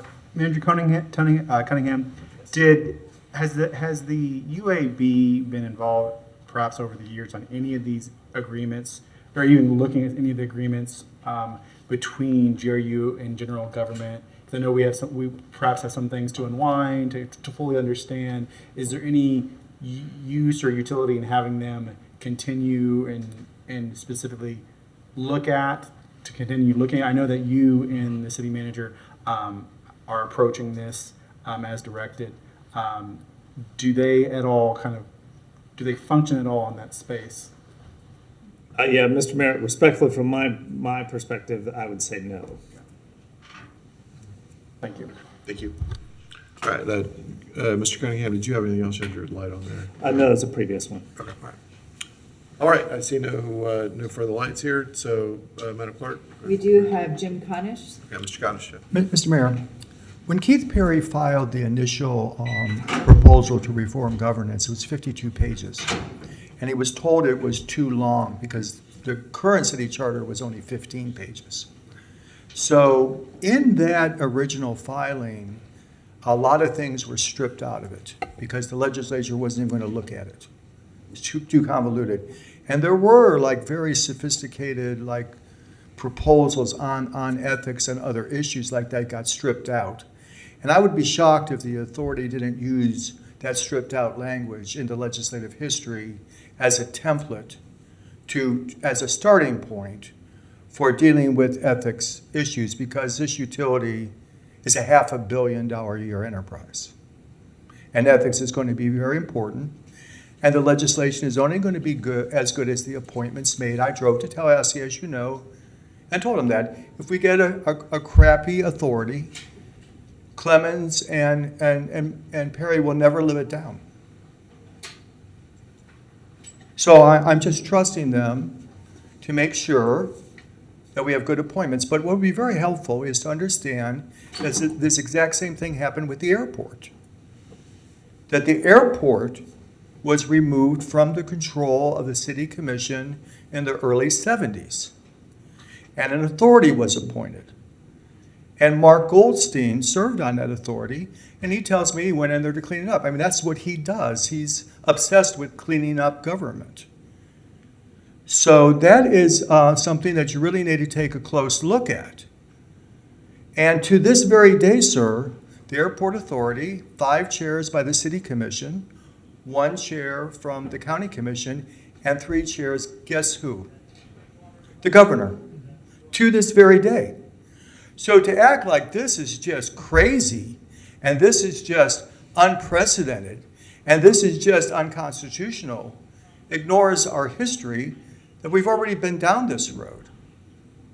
And I haven't heard anyone lately saying that this should go back to the way it was. People went to prison that were involved with the operations of the airport. They died in prison.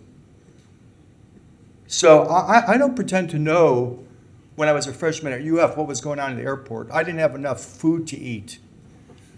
And I was living in Hume Hall. But we need to have the brilliant people like the John Mills, like the Marion Ratsons, in a workshop to figure out what this charter amendment means. But to me, it means that anybody, any government persons providing services to GRU must work under the CEO. Now, if the CEO wants to share those people with the city and bill you for that, I think that's allowable. But you cannot, do what you've been doing anymore. It's over with. You cannot directly or indirectly control or direct the utility. I mean, to put it politely, you've been fired by the legislature. And I'm not here to even say I agree with it. I'm here to explain to you what has happened and how you must respond to it unless you want to become Trumpian and just test the system of checks and balances, but you don't have the kind of resources or the stature he has.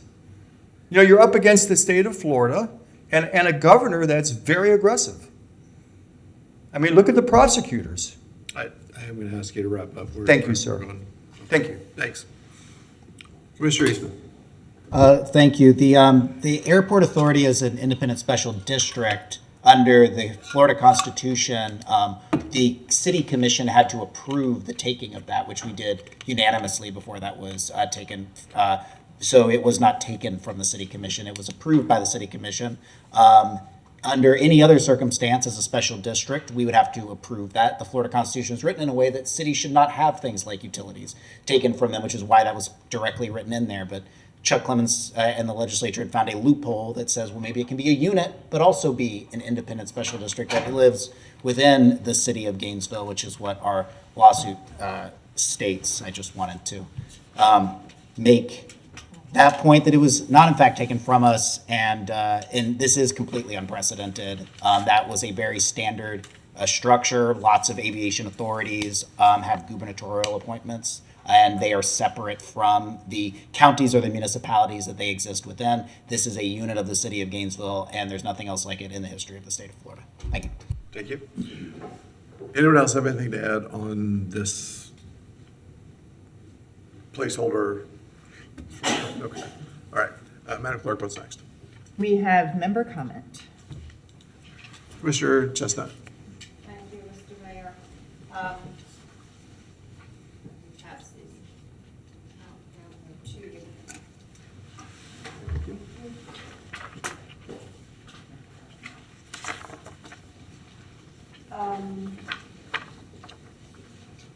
This morning at the library board, this issue came up with excessive heat.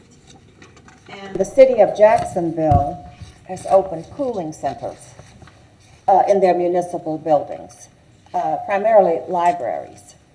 And I think that I want to thank my EA for gathering this information for me quickly, Taryn Roberts.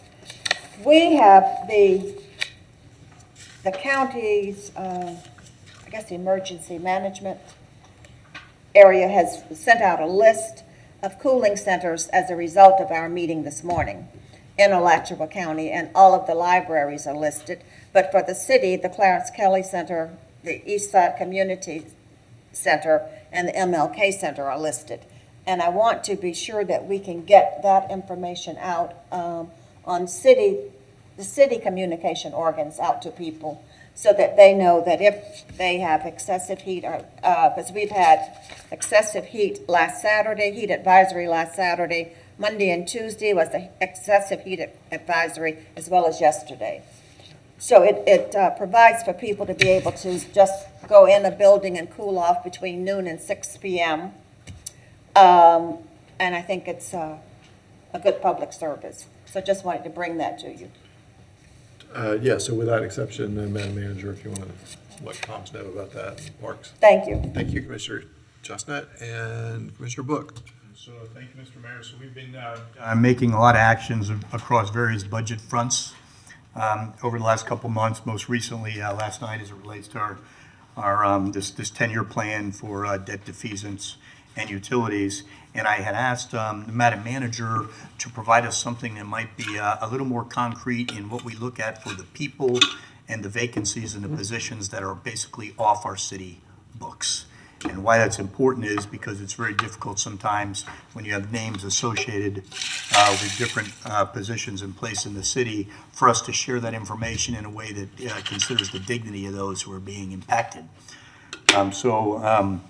What you'll get from the Madam Manager probably as early as later today or tomorrow is something that was just provided to me, which is a list of all the positions that have been deleted from our budgetary general revenue fund without names, but based on division and position, whether it's both vacant or filled, and what the total financial impact of that particular position is. And it's very meaningful. And it's also ordered, I think this is according, because of our HR director, Laura Gretz, I think ordered it in this way, which makes it even more meaningful. It's ordered from the highest total financial impact of a particular position that's no longer in our city budget to the lowest because we have some part-time positions. So those salaries are lower.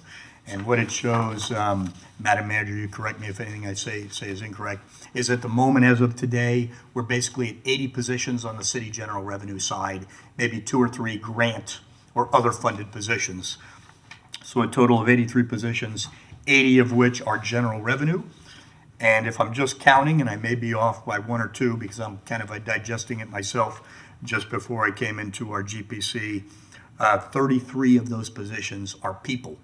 So 33 people, roughly 47 or so are vacant positions.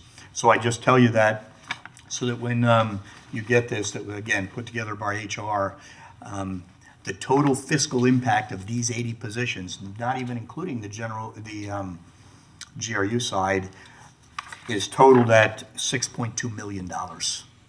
So that's, and this is important so that we have some transparency for what's happening on the city side, and will be ways that we can communicate and put out.